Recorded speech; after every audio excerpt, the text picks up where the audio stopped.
மாலையில் தேவனுடைய சமூகத்தில் வந்து தேவனை ஆராதிக்கும்படியான கிருபையை கத்தர் கொடுத்திருக்கிறார். உங்கள் யாவரையும் வாழ்த்தி வரவேற்கிறேன். இந்த வேளையிலும் பிரைசி நம் முன்பாக ஒரு பாடலை பாடுவார். அதைத் தொடர்ந்து நாம் தேவனை ஆராதிப்போம்.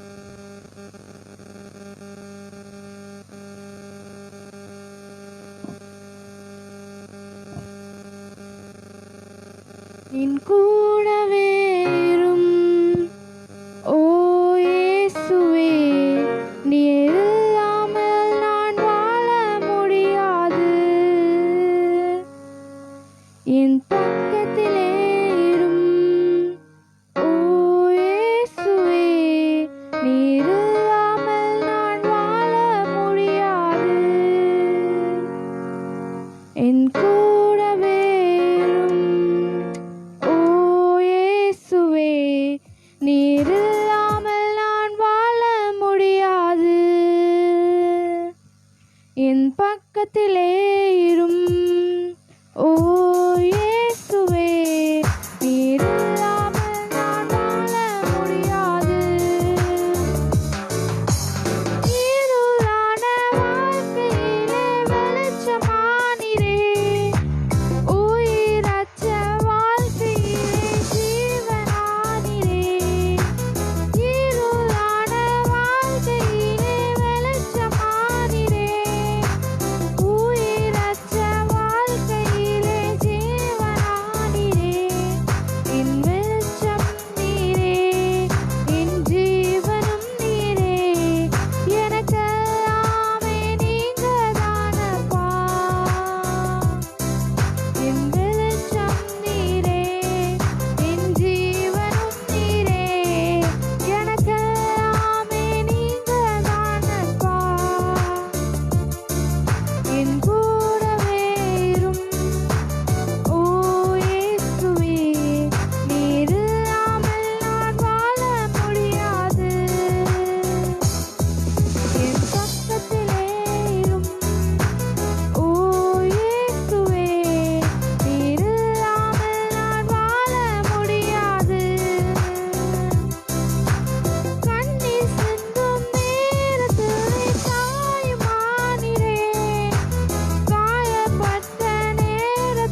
அல்லேலூயா. எல்லாரும் கர்த்தருக்கு ஆராதனை செலுத்தும் வண்ணமா எல்லாம் இருக்கிற இடங்களிலே தேவனுடைய சமூகத்திலே எல்லாரும் தங்களை கர்த்தனுக்கென்று அர்ப்பணித்து, எனக்கு ஒத்தாசை வரும் பர்வதங்களுக்கு நேராக என் கண்களை ஏறெடுத்து, வானத்தை பூமி படைத்த கர்த்தரிடத்தில் எனக்கு ஒத்தாசை வரும். ஆபிரகாம் சொல்கிறார், வானத்தையும் பூமி படைத்த கர்த்தருக்கு நேராக என் கைகளை உயர்த்துகிறேன். அல்லேலூயா. எல்லாரும் கர்த்தரை ஸ்தோத்திரம் பண்ணுங்க. ஸ்தோத்ரம் ஸ்தோத்ரம் ஸ்தோத்ரம் ஸ்தோத்ரம் ஸ்தோத்ரம் ஸ்தோத்ரம் ஸ்தோத்ரம். இந்த ஆண்டு 8வது மாதம் கடைசி ஞாயிற்றுக்கிழமை வரை தேவன் நம்மை பாதுகாத்து கூட்டிச் சேர்த்த தயவுக்காக கர்த்தரை ஸ்தோத்திரம் பண்ணுங்க. கர்த்தரை ஸ்தோத்திரம் பண்ணுங்க. ஸ்தோத்திரம் பண்ணிக்கொண்டே இருங்க. ஏனென்றால் நாட்கள் பொல்லாதவைகள் ஆகியிருக்கிறது. என் நாட்களில் நாளை என்ன நடக்கும் என்பது தெரியவில்லை. என்னால் தேவன் இந்த மட்டும் நம்மை பாதுகாத்து கூட்டி கொண்டு வந்திருக்கிறார். அவர் தேவன் நமக்கு ஆதரவாய் இருக்கிறார். வல்லடிக்கு நீங்களாக்கி ரட்சிக்கிற தேவன் நம்முடைய தேவன். ஹல்லேலூயா ஹல்லேலூயா ஹல்லேலூயா ஹல்லேலூயா ஹல்லேலூயா ஹல்லேலூயா ஹல்லேலூயா ஹல்லேலூயா ஹல்லேலூயா ஹல்லேலூயா. நல்ல கர்த்தரை ஸ்தோத்திரம் பண்ணிக்கொண்டே இருங்க. நல்ல கர்த்தரை துதிக்க துதிக்க இன்பம் பெருகும். துதிக்க துதிக்க இன்பம் பெருகும். உங்கள் உள்ளத்திலே தேவனுடைய சமூகம், தேவனை நோக்கி ஆர்ப்பரிக்கணும். என் தேவனின் நட்சப்பும் எழுச்சியும் கீதமும் ஆனவர். நான் பயப்படேன், கர்த்தரின் பட்சத்தில் இருக்கிறார். நான் பயப்படேன், மனுஷன் எனக்கு என்ன செய்வான்? அவன் நமக்கு விரோதமாய் எழும்பினாலும் தேவனாய கர்த்தர் நமக்கு அரணான கோட்டையுமாய் நம் பக்கத்தில் இருக்கிறார். கர்த்தரை துதித்து கொண்டே இருங்க. உங்கள் உள்ளத்திலே மகிழ்ச்சி பெருக்கெடுத்து ஓடட்டும், இன்பம் பெருகட்டும். நம் உள்ளத்தில் உள்ள எல்லா சவாலான, எல்லா கேள்விக்குறியான, எல்லா கவலைகள் எல்லாம் நீங்குகிற தேவன் நம் தேவன். ஹல்லேலூயா ஹல்லேலூயா ஹல்லேலூயா ஹல்லேலூயா. இந்த நாளை காணச் செய்த தெய்வத்திற்காக நன்றி செலுத்துங்க. ஹல்லேலூயா ஹல்லேலூயா ஹல்லேலூயா ஹல்லேலூயா ஹல்லேலூயா ஹல்லேலூயா. நல்லவரே, உம்மை நன்றியோடு துதிக்கிறோம்.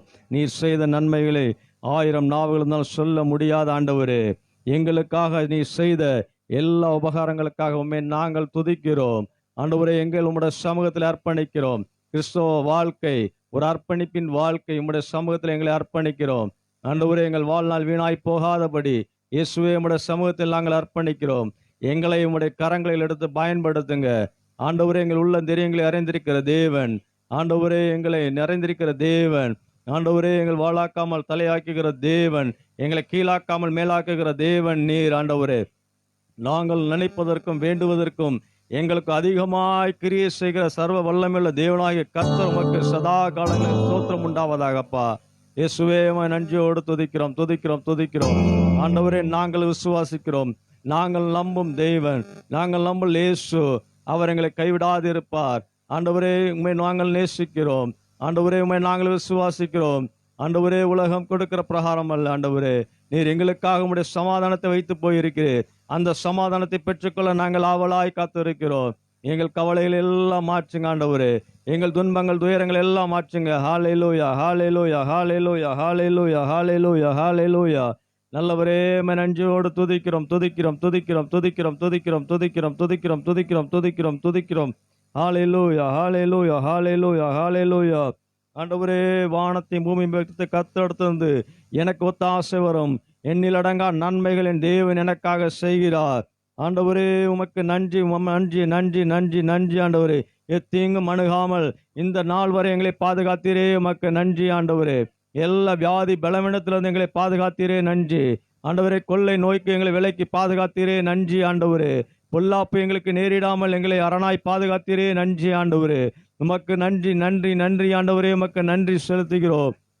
ஹல்லேலூயா ஹல்லேலூயா ஹல்லேலூயா. நல்லவரே, உம்மை நன்றி நன்றி. ஆண்டவரே, நன்றி. ஆண்டவரே, ஹல்லேலூயா ஹல்லேலூயா. துதிக்கிறோம் துதிக்கிறோம் துதிக்கிறோம். இயேசுவே, உம்மை நாங்கள் துதிக்கிறோம். துதிக்க துதிக்க எங்கள் உள்ளத்தில் ஆனந்தம். ஆண்டவரே, துதிக்க துதிக்க ஆனந்தம். ஆண்டவரே, அவர்கள் துதி செய்ய தொடங்கின பொழுது அவருக்கு விரோதமாய் பதிவிருந்த எதிரிகள் தங்களுக்குள்ளே வெட்டுண்டு விழுந்தார்கள். துதிக்க துதிக்க விரோதமாய் உள்ள கட்டுகள் உடையும். துதிக்க துதிக்க விரோதமாய் சுற்றிருக்கிற எல்லா எதிரிகள் வெட்டுண்டு பொழிவார்கள். தேவன் அந்த எதிரிகள் மத்தியில் நம்ம தலையை உயர்த்துகிறவராய் இருக்கிறார். கேடகமும் மகிமையும் நம் தலையை உயர்த்துகிற தேவனாய் இருக்கிறார். தீங்கு நாளிலே கூடார மறைவிலை மறைத்து கண்மலையின் மேல் உயர்த்துகிற தேவனாய் இருக்கிறார். ஹல்லேலூயா ஹல்லேலூயா ஹல்லேலூயா. தீயையும் தண்ணீரையும் கடந்து வந்தோம், செழிப்பான இடங்களில் கொண்டு வந்து விட்டீர் என்று தாவீது சொல்லுகிறார். ஹல்லேலூயா ஹல்லேலூயா ஹல்லேலூயா ஹல்லேலூயா ஹல்லேலூயா. உமக்கு நன்றி. இயேசுவே உமக்கு நன்றி அப்பா, நன்றி அப்பா. இயேசுவே உமக்கு நன்றி. இந்த சாயங்கால ஆராதனை வேளையிலே தேவனாய் இருந்து இறங்கட்டும் ஆண்டவரே. ஆண்டவர் மீது வந்து இறங்கட்டும். மயமான அபிஷேகம் ஆண்டவரே, எங்கள் சரீரத்தில் ஆண்டவர் ஒரு அனல் மூட்டி ஆண்டவர் எங்களை எழுப்பி விடும்படி. ஹல்லேலூயா, ஹல்லேலூயா, ஹல்லேலூயா, ஹல்லேலூயா. ஆண்டவரே உமக்கு நன்றி, உமக்கு நன்றி ஆண்டவர், உமக்கு நன்றி ஆண்டவரே. இயேசுவே உமக்கு நன்றி அப்பா. நல்லவரே உம்மை துதிக்கிறோம், துதிக்கிறோம் ஆண்டவரே. எல்லாரும் கைகளை உயர்த்தி வானமும் பூமியும் படைத்த இடத்துல எனக்கு ஒத்த ஆசை வரும். ஹல்லேலூயா. எனக்கு ஒத்த ஆசை வரும் பர்வதங்களுக்கு நேராக என் கண்களை ஏறடிக்கிறேன். நம்முடைய கண்கள் எல்லாம் மனுஷர்களை நோக்கி அல்ல, நம்மை படைத்த இயேசுவை நோக்கி பார்த்து கொண்டு இருக்கணும். தாவீது சொல்லுகிறார், நான் நம்புகிறது அவராலே வரும். நம் உள்ளத்தின் வேண்டுதலை அறிந்திருக்கிற தேவன். ஹல்லேலூயா, ஹல்லேலூயா, ஹல்லேலூயா, ஹல்லேலூயா, ஹல்லேலூயா, ஹல்லேலூயா. ஒரு சகையோ இயேசு எப்படிப்பட்டவர் என்பதை பார்ப்பதற்காக ஒரு மரத்தில் மீது ஏறினான். ஆனால் கர்த்தருடைய கண்கள் அவனை உற்று நோக்கினது. தேவன் அவனை ஆசீர்வதி, இவனும் ஆபிரகாமின் குமாரனாய் இருக்கிறானே, இந்த வீட்டுக்கு ரட்சிப்பு வந்தது என்று அவனை ஆசீர்வதித்தார். ஒருவேளை நாம யாரும் நம்மளை பார்க்கல என்று நினைக்கலாம், ஆனால் கர்த்தருடைய கண்கள் நம்மை உற்று நோக்கி கொண்டு இருக்கிறது. எண்ணுக்கடங்கா நன்மைகள் வாருமே, என் கண்கள் ஏறெடுப்பே. எண்ணுக்கடங்கா நன்மைகள் வாருமே, என் கண்கள் ஏறெடுப்பே. எனக்கு தாசை வரும் பர்வதம் நேரா, என் கண்களை கர்த்தருடைய கண்கள் நீதிமான்கள் மேல் நோக்கமாக இருக்கிறது. தாசை வரும் பர்வதம் நேரா, நம்முடைய கண்கள் தேவனை நோக்கி பார்க்கணும். என் காலை தள்ளாடவோ என்னை காக்கும் தேவன் உறங்கா, என் காலை தள்ளாடவோ இஸ்ரவேலை காக்கும் நல் தேவன் பகல் உறங்காரே. இஸ்ரவேல் ஜனங்களை வழிநடத்தின தேவன் நம்முடைய தேவன். பகலிலே வெயிலாயிலோ காக்கும் நல் தேவன் பகல் உறங்காரே. எனக்கு தாசை வரும் பர்வதம் நேரா, என் கண்களை ஏறெடுப்பேன். எனக்கு தாசை வரும் பர்வதம் நேரா, என் கண்களை ஏறெடுப்பேன். வலப்பக்கத்தில் நீலவரே, வலுவாமல் காப்பவரே. ஆழத்திலிருந்து வலப்பக்கத்தில் அவரின் வலது வருஷத்தில் இருக்கிறபடி எல்லாம் சூரியன் பகலில் சந்திரன் இரவில் சேதப்படுத்தாதே. சூரியன் பகலில் சந்திரன் இரவில் சேதப்படுத்தாதே. எனக்கு தாசை வரும் பர்வதம் நேரா, என் கண்களை ஏறெடுப்பேன். எனக்கு தாசை வரும் பர்வதம் நேரா, என் கண்களை ஏறெடுப்பேன். என்னை அணுகாமல் பாதுகாத்தீரே. தீங்கும் என்னை எத்தனையோ நாச மோசங்கள் ஆத்துமாவை காக்கும் நல் தேவன் மரணத்துக்கு தப்புவித்த தேவன் என்னை அணுகாமல் போக்கையும் வாரத்தையும் பாத்திரமாக காத்தாரே இது முதலா போக்கையும் வாரத்தையும் பாத்திரமாக காத்தாரே இது முதலா எனக்கு தாசை வரும் பர்வதம் நேரா என் கண்களை ஏறெடுப்பே எனக்கு தாசை வரும் பர்வதம் நேரா என் கண்களை ஏறெடுப்பே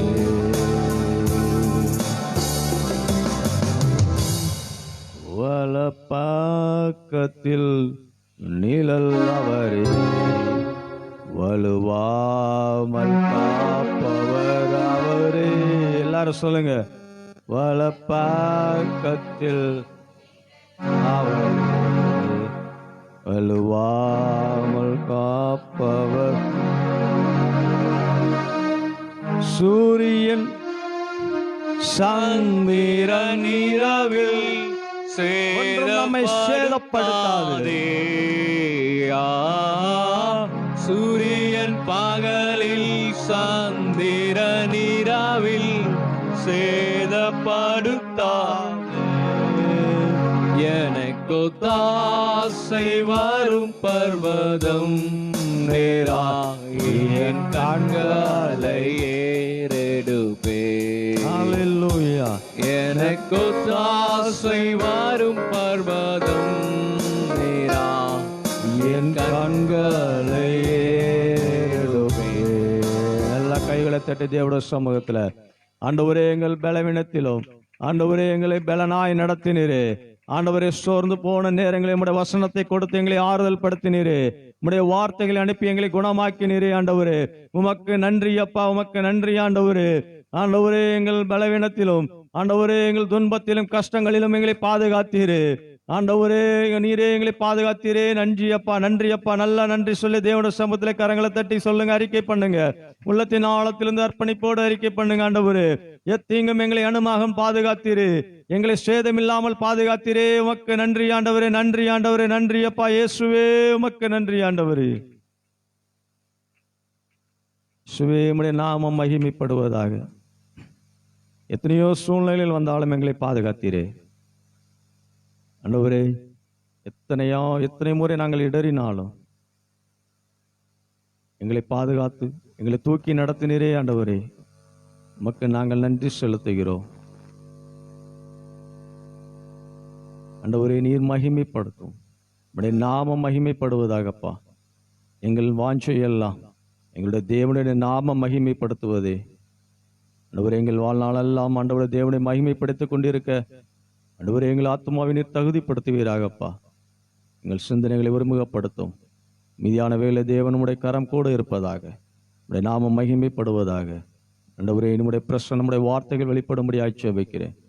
துதிக்க நான் மகிமையாய் கூப்பிடுத்தேன். இயேசுவின் ஜெபிக்கிற நல்ல பிதாவே, ஆமென். ஆமென்.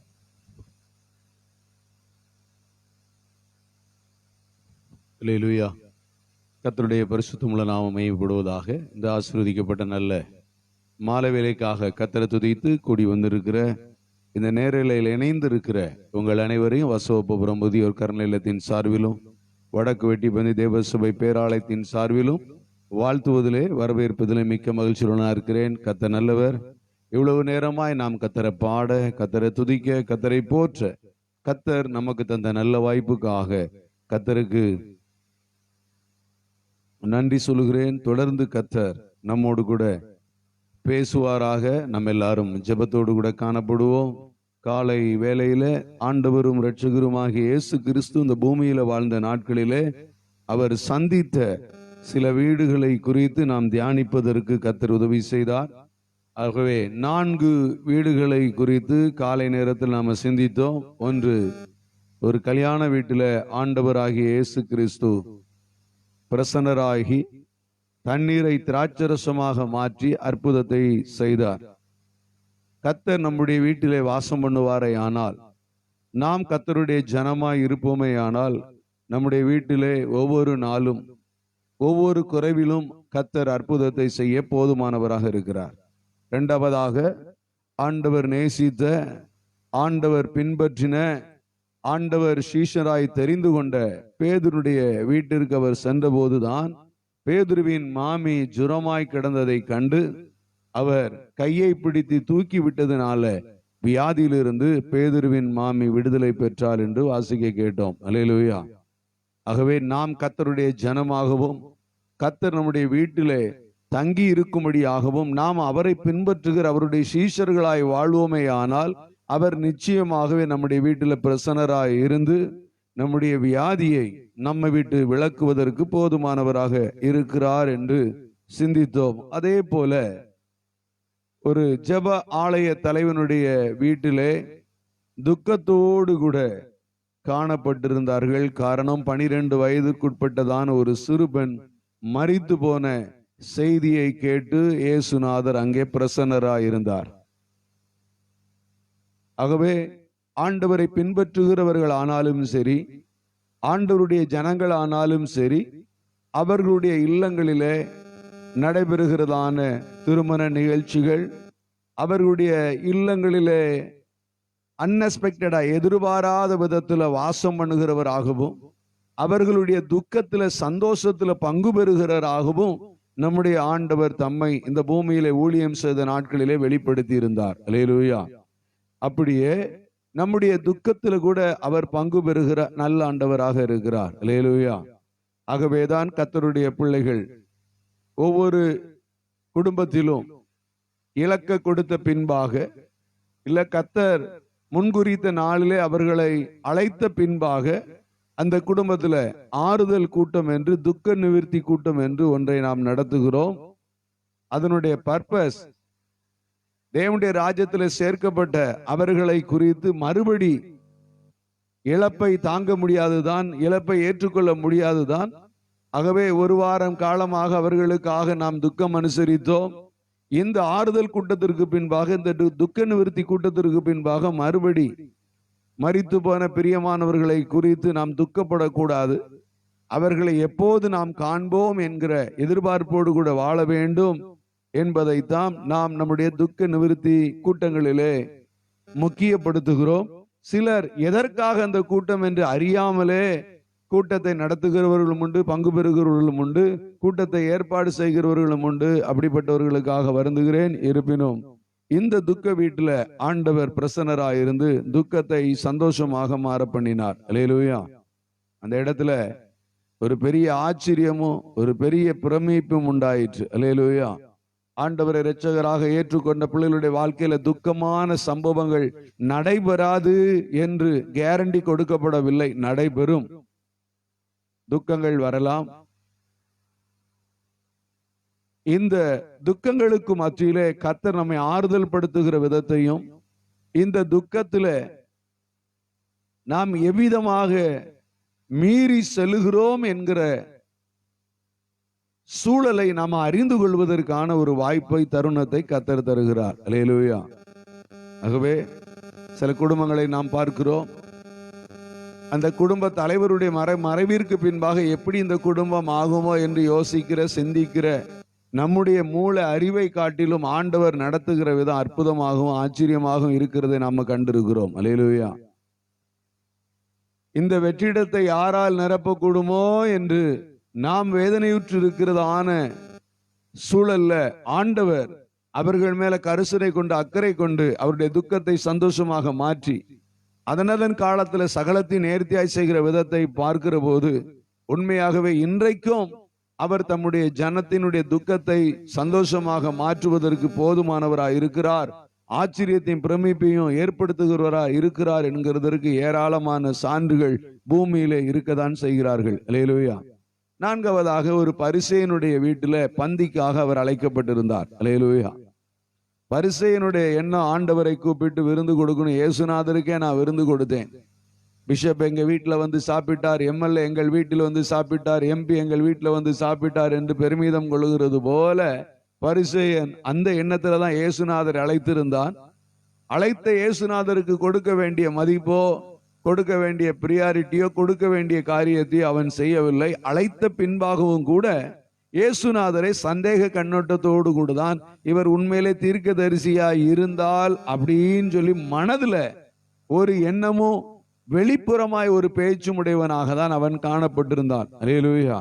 ஆனாலும் அவனுடைய அழைப்பை ஆண்டவர் நிராகரிக்காதபடிக்கு அவனுடைய அழைப்புக்கு முக்கியத்துவம் கொடுத்து அவனுடைய வீட்டில் சென்றார். சென்றதுக்கு ஒரு பர்பஸ் இருந்தது. அங்க பக்கத்துல வசித்த ஒரு பாவியான ஸ்திரீ இயேசு பரிசேயனுடைய வீட்டில் பந்தி இருக்கிறார் என்று அறிந்து அவரிடத்துல வந்து அவருக்கு செய்ய வேண்டிய காரியங்களை செய்து தன் பாவத்திற்கான பரிகாரத்தை செய்து தன் பாவத்திற்காக மனஸ்தாபப்பட்டு உணர்ந்து அறிக்கை செய்து சமாதானத்தை பெற்றுக்கொண்டவளாக அவள் திரும்பி சென்றாள். அல்லேலூயா.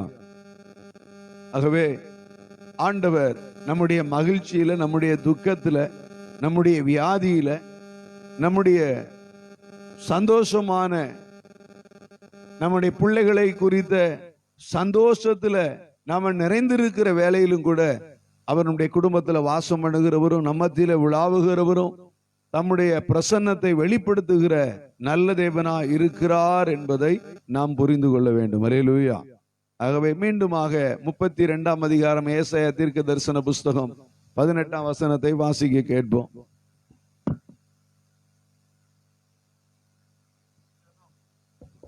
என் ஜனம் சமாதான தாபரங்களிலும் என் ஜனம் சமாதான தாபரங்களிலும் நிலையான வாசஸ்தலங்களிலும் அமைதியாய் தங்கும் இடங்களிலும் குடியிருக்கும். எங்கள் அன்பு நிறைந்த நல்ல ஆண்டவரே, மீண்டுமாக நாங்கள் உமக்கு நன்றி சொல்லுகிறோம்.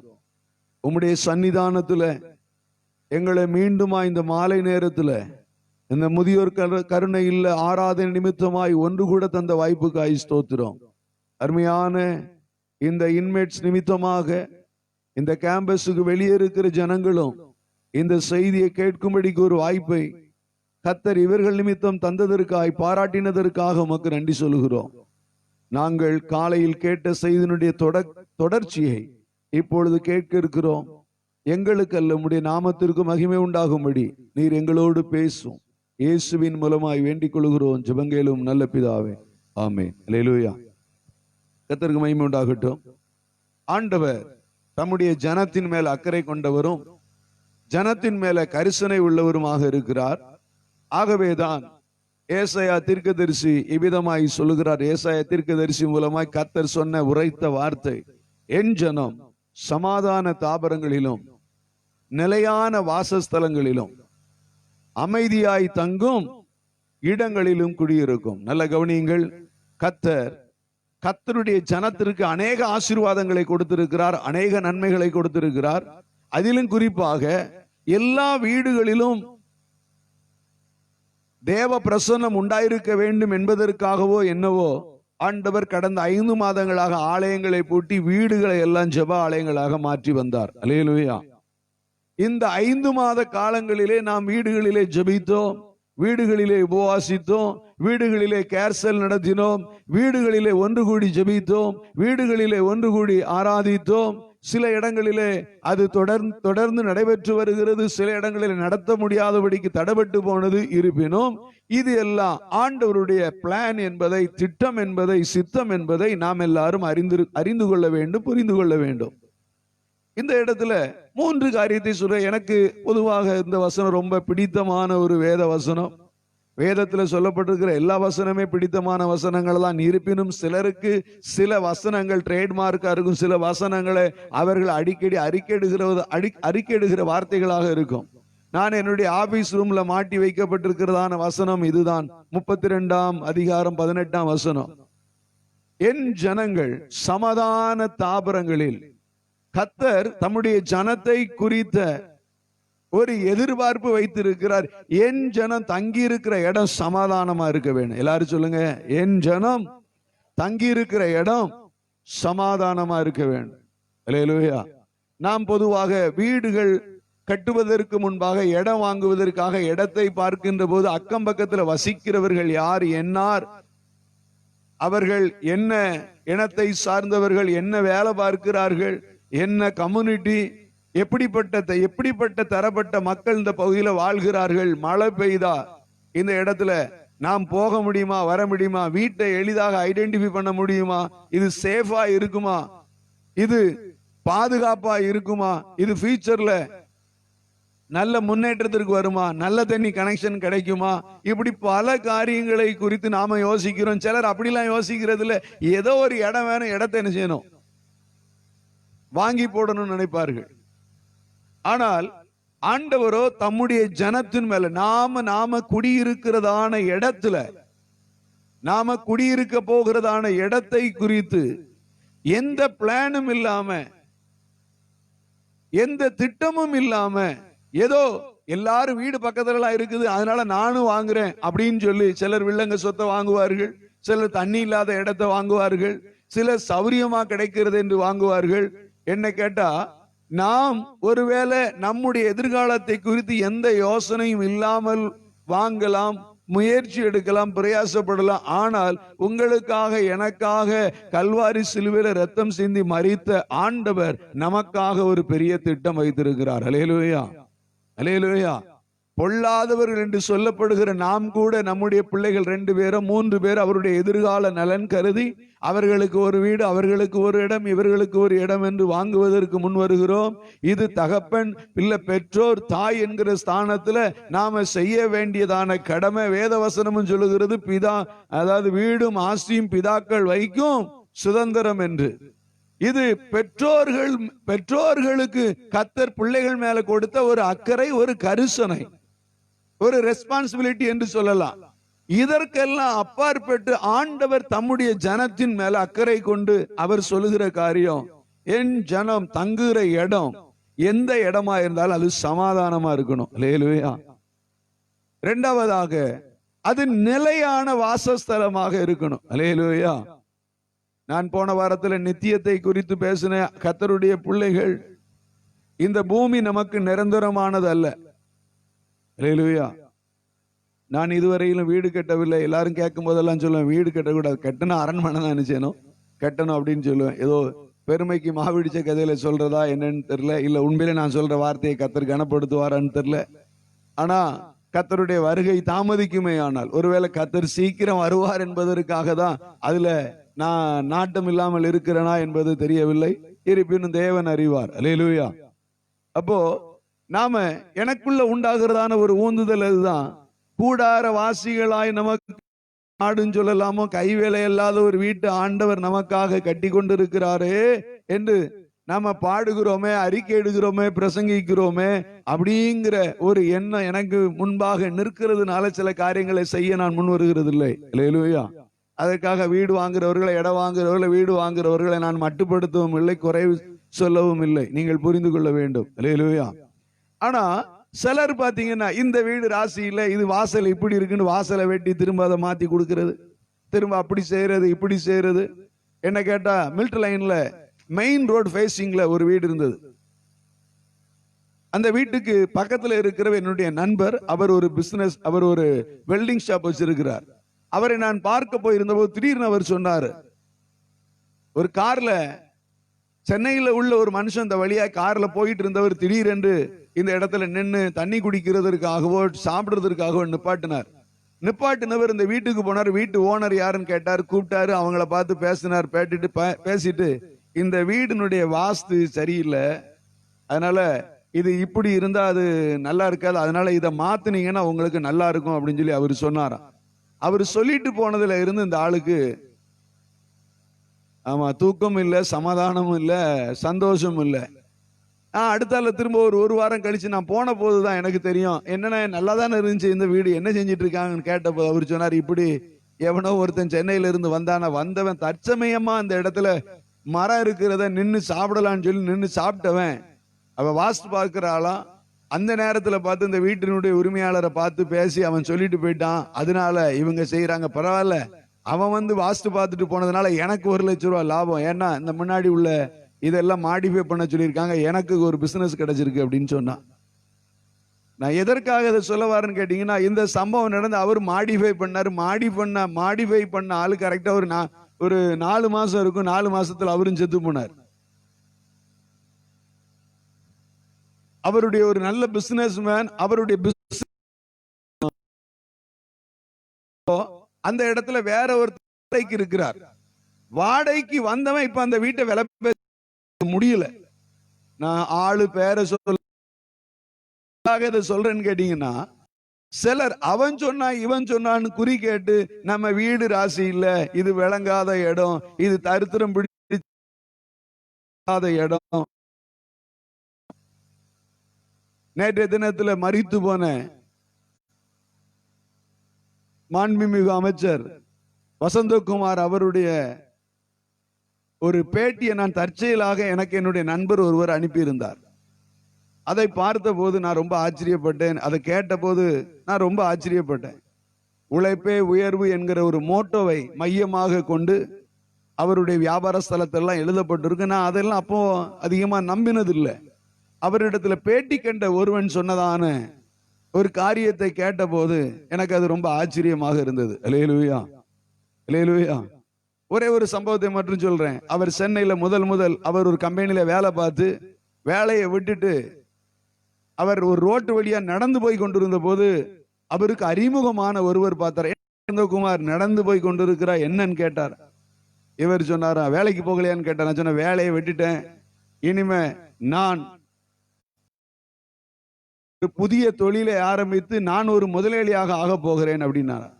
சொன்ன உடனே அவர் பார்த்துட்டு சிரிச்சாராம். சிரிச்சுட்டு, என்னப்பா வேடிக்கையா இருக்கு, நல்ல சம்பளத்தை விட்டுட்டு வந்துட்டியே, திடீர்னு இப்படி சொன்னா என்ன அர்த்தம் அப்படின்னு கேட்ட போது அவர் சொன்னார், இல்ல, எனக்கு ஒரு லட்சியம் இருக்கிறது. இது வரைக்கும் இத்தனை வருஷமா நான் ஒரு முதலாளிகிட்ட வேலை பார்த்துட்டேன், இனிமே இன்னொருத்தன்ட்ட போய் நான் நினைச்ச கூடாது, வேலை பார்க்க கூடாது, அடுத்தால நான் தான் முதலாளியாக இருக்க வேண்டும் என்கிற ஒரு தீர்மானத்தோடு கூட நான் போகிறேன். இதெல்லாம் நடக்குமா அப்படின்னு அவர் கேட்டாராம். இதை நடத்தி காட்டணும் என்பதற்காக தான் இப்போ நடந்து கொண்டிருக்கிறேன் அப்படின்னாராம். இந்த வார்த்தையை கேட்டோன்னா அவருடைய நண்பர் அவர் சொன்னாராம், அப்படின்னா ஒண்ணு செய். ஏதோ ஒரு இடத்த சொன்னார் சென்னையில. இந்த இடத்துல ஒரு கடை, எனக்கு சொந்தமான ஒரு கடை இருக்கிறது. அந்த இடத்துல நான் அந்த இடத்த உனக்கு தரேன். நீ ஒரு 6 மாசம் கழிச்சு மெதுவா நீ வாடகை தந்தா போதும், அதுக்குள்ள பணத்தை தந்தா போதும், அது வரைக்கும் நீ ஏதாவது முயற்சி பண்ணி பாருன்னு சொன்ன உடனே இவருக்கு ரொம்ப சந்தோஷம். சரின்னு போனார். அந்த இடத்துல போனார். இவரே போய் வெள்ளை அடிச்சு இவரே சுத்தம் பண்ணி அந்த கடைக்கு முன்னாடி ஒரு பழைய இரும்பு கடையோ பெட்டி கடை இருந்துதான். அந்த இடத்துல ஒரு சின்ன மரப்பலகை துண்டு அந்த பலகையை வாங்கிட்டு வந்து, அப்பெல்லாம் போர்டு அப்படிதான் ரெடி பண்ணுவாங்க. இந்த பஸ்ல எல்லாம் போர்டு வைக்காங்க பாத்தீங்களா, அது போல இவரே பெயிண்ட் அடிச்சு வசந்த் கோன் இவரே கைப்பட எழுதி போர்டை மாட்டிட்டார். போர்டை மாட்டியாச்சு. போர்டு இருக்கு, வசந்தகுமார் இருக்கிறாரு, பில்டிங் இருக்கு, ஒண்ணும் கிடையாது. எழுதப்பட்டிருக்கேன்னு கேட்டா வசந்த் அண்ட் கோ அப்படின்னு. இவர் உள்ள இருந்தாராம், இருந்திருக்கிறார், போயிட்டு வந்துட்டு இருந்திருக்கிறார். தெரியவில்லையா. 2-3 நாள் ஆச்சு. இவர் தினமும் கடையை போய் கடையில் ஒண்ணுமே இருக்காது. அதுக்கப்புறம் எப்படியோ ஒரு டேபிள் வாங்கி போட்டு ஒரு சேரை மட்டும் வாங்கி இவர் போட்டிருந்தார். அப்படி இருக்கிற போது இவருக்கு தெரிந்த நண்பர் ஒருவர், அப்ப அந்த காலத்துல இந்த ஸ்டீல்ல கூட பண்றது போல புண்ணி சேர் வருமா, அந்த சேருடைய விலை 25 ரூபாய் ஒரு சேர். இவர் டெய்லி காலையில் அவருடைய நண்பர்கிட்ட போய் 3 சேரை கடனுக்கு வாங்குவார் 25 ரூபாய்க்கு. அவர் சொன்னார், இந்த 25 ரூபாய் சேரை நான் வித்து உங்களுக்கு ரூபா தருவேன் அப்படின்னு. அதே போல 3 சேரை கொடுப்பாராம். அந்த 3 சேரை வாங்கி கொண்டு வந்து இவர் கடையில போட்டுட்டு, இவர் தான் முதலாளி, இவர் தான் ஆபீஸ் பாய், இவர் தான் டெலிவரி பாய், இவர் தான் கலெக்ஷன் பாய். அந்த 3 சேர் ஒரு நாளைக்கு எப்படியாவது 3 சேரை வித்துருவாராம். குவி 3 சேரை வித்துருவாராம். 15 ரூபா அவருக்கு ரொம்ப பெரிய தொகையா தெரியுமா. அதுலயும் சிலர் பாவப்பட்டவங்க வருவாங்களாம். சேர் எவ்வளவுன்னு கேட்பாங்களா. ஐயா என்கிட்ட ரூபா இல்லையா, நான் 15 ரூபா தான் வச்சிருக்கேன் வாங்கலாம். இவர் சொன்னார், ஒன்றும் பிரச்சனை இல்லை, நீங்க வாங்கிட்டு போங்க, டெய்லி ஒவ்வொரு ரூபா தாங்க அப்படின்னு பாரு. டெய்லி ஒவ்வொரு ரூபா தாங்க, 15 ரூபாய் 15 நாள் தாங்க. இப்படி தந்த போது இவர் சொல்லுவாராம், நான் 15 நாள் உங்களுக்கு அவகாசம் கொடுத்துருக்கேன் இல்லையா, அதனால 1 ரூபா சேர்த்து நீங்க 16 ரூபா தரணும். அப்போ 5 1 6 ரூபாய் எனக்கு அதுல லாபம் கிடைக்கும். இந்த லாபத்தை வைத்து கொஞ்சம் கொஞ்சமாக நான் முன்னேற்றம் வந்தேன். இப்படி நான் சேர் வித்து கொண்டு இருந்த போது அவங்களிடத்துல நாணயத்தை நான் தவற மாட்டேன். சாயங்காலம் தாரன்னு சொன்ன உடனே வித்த உடனே அவங்க வந்து பார்க்கும்போது அவங்க கொடுத்த சேர் இல்லைன்னு சொன்னா உடனே அவங்ககிட்ட அந்த பணத்தை நான் ஒப்படைச்சிருவேன். இப்படி இருக்கிற போது ஒருத்தர் வந்தாராம், வந்துட்டு சொன்னாராம், என்ன வசந்தகுமார், நல்ல இடத்துல நல்ல சம்பளத்துல வேலை பார்த்துட்டு இருந்தியே, வந்து இப்படி வந்து உட்கார்ந்துருக்கிய, என்ன சரக்கும் இல்லை ஒண்ணும் இல்லைன்னு கேட்ட போது இவர் சொன்னாராம், நான் கம்பெனியிலிருந்து வெளியேறி வந்ததுக்கு அப்புறமா இனிமே நான் இருந்தா ஒரு இடத்துல முதலாளியா தான் இருப்பேன், இன்னொருத்தன்ட்ட போய் நான் ஒரு வேலைக்காரனா வேலை பார்க்க மாட்டேங்கிற ஒரு லட்சியத்தோடு வந்தேன், அதனால நான் இதை செஞ்சுட்டேன் அப்படின்னாரா. சொன்னா அவரு சொன்னாராம், இந்த இடம் ஒரு ராசி கெட்ட இடம் அப்படின்னாரா. இந்த இடம் ஒரு ராசி கெட்ட இடம். இந்த இடத்துல எவனும் 3 மாசத்துக்கு மேல கடை வச்சது கிடையாது. வச்சவன் எல்லாம் வச்சு வச்சு வச்சு வச்சு கிளம்பி போயிருவான். உடனே வச்சுறாரா, நான் ராசியை எடுத்து வசந்தகுமார் முகராசியை வைத்து இந்த இடத்துல நான் டெவலப் பண்ணுவேன் அப்படின்னாராம்.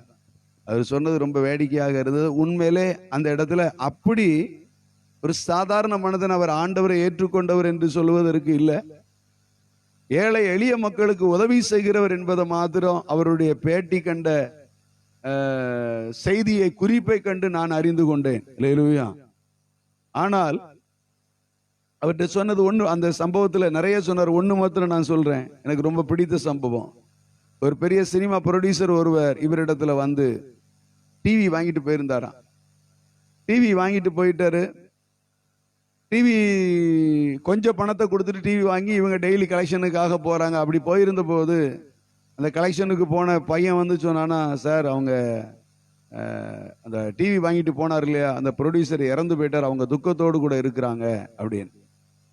பொதுவா கடன் கொடுத்தவன் என்ன செய்வான்னு சொன்னா, ஒன்னால கடன் கட்ட முடியலன்னா நீ டிவியை தான் இல்லாட்டா ரூபாயை தான் இதான் சொல்லுவாங்க. இவரு அந்த நேரத்துல அவங்களுக்கு ஒரு இரங்கல் கடிதத்தை எழுதி, அன்புள்ள அம்மா அவர்கள் அறிவது, உங்களுடைய கணவர் இறந்து போன செய்தியை கேட்டு நாங்கள் எங்களுடைய ஆழ்ந்த இரங்கலை தெரிவித்துக் கொள்கிறோம். கடவுள் தாமே உங்களையும் உங்களுடைய குடும்பங்களை ஆசீர்வதிப்பாராக, உங்களுடைய தேவைகளை சந்திப்பாராக. நீங்கள் உங்களுடைய கணவன் இழந்த துக்கத்தில் இருந்து நீங்கள் மீளும்படியாக நாங்கள் உங்களுக்காக இறைவனிடத்தில் பிரார்த்தனை செய்கிறோம். இப்பொழுது நீங்கள் கடனாய் பெற்றுக்கொண்டதான இந்த டிவிக்கான மீதமுள்ள பாக்கி தவணையை வசந்தன் கோவை பொறுப்பெடுத்துக்கொள், ஆகவே நீங்கள் கட்ட தேவையில்லை அப்படின்னு சொல்லி இந்த கடிதம் இரங்கல் கடிதத்தையும் கொடுத்தோன்னா நமக்கு ரொம்ப சந்தோஷமா. அவர் சொன்னார், நான் மக்களை சம்பாத்தியம் பண்ணினது அப்படிதான். அதன் பின்பாக அவர்கள் வந்தவங்க போனவங்க இடத்துல அந்த இறந்த வீட்டுக்கு வந்தவங்க எல்லார இடத்துலயும் சொன்னாங்களாம், இப்படி வந்து அந்த தம்பி சொல்லிட்டு போயிட்டான். இதை கேட்டு இப்படிதான்.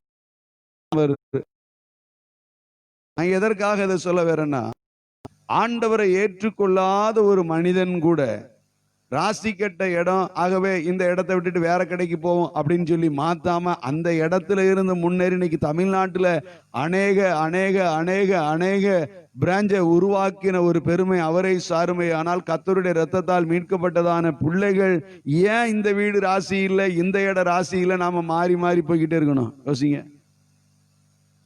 கர்த்தருடைய ஜனம் தங்கி இருக்கிற இடம் எப்பொழுதுமே சமாதானமா இருக்க வேண்டும் என்று கர்த்தர் விரும்புகிறார்.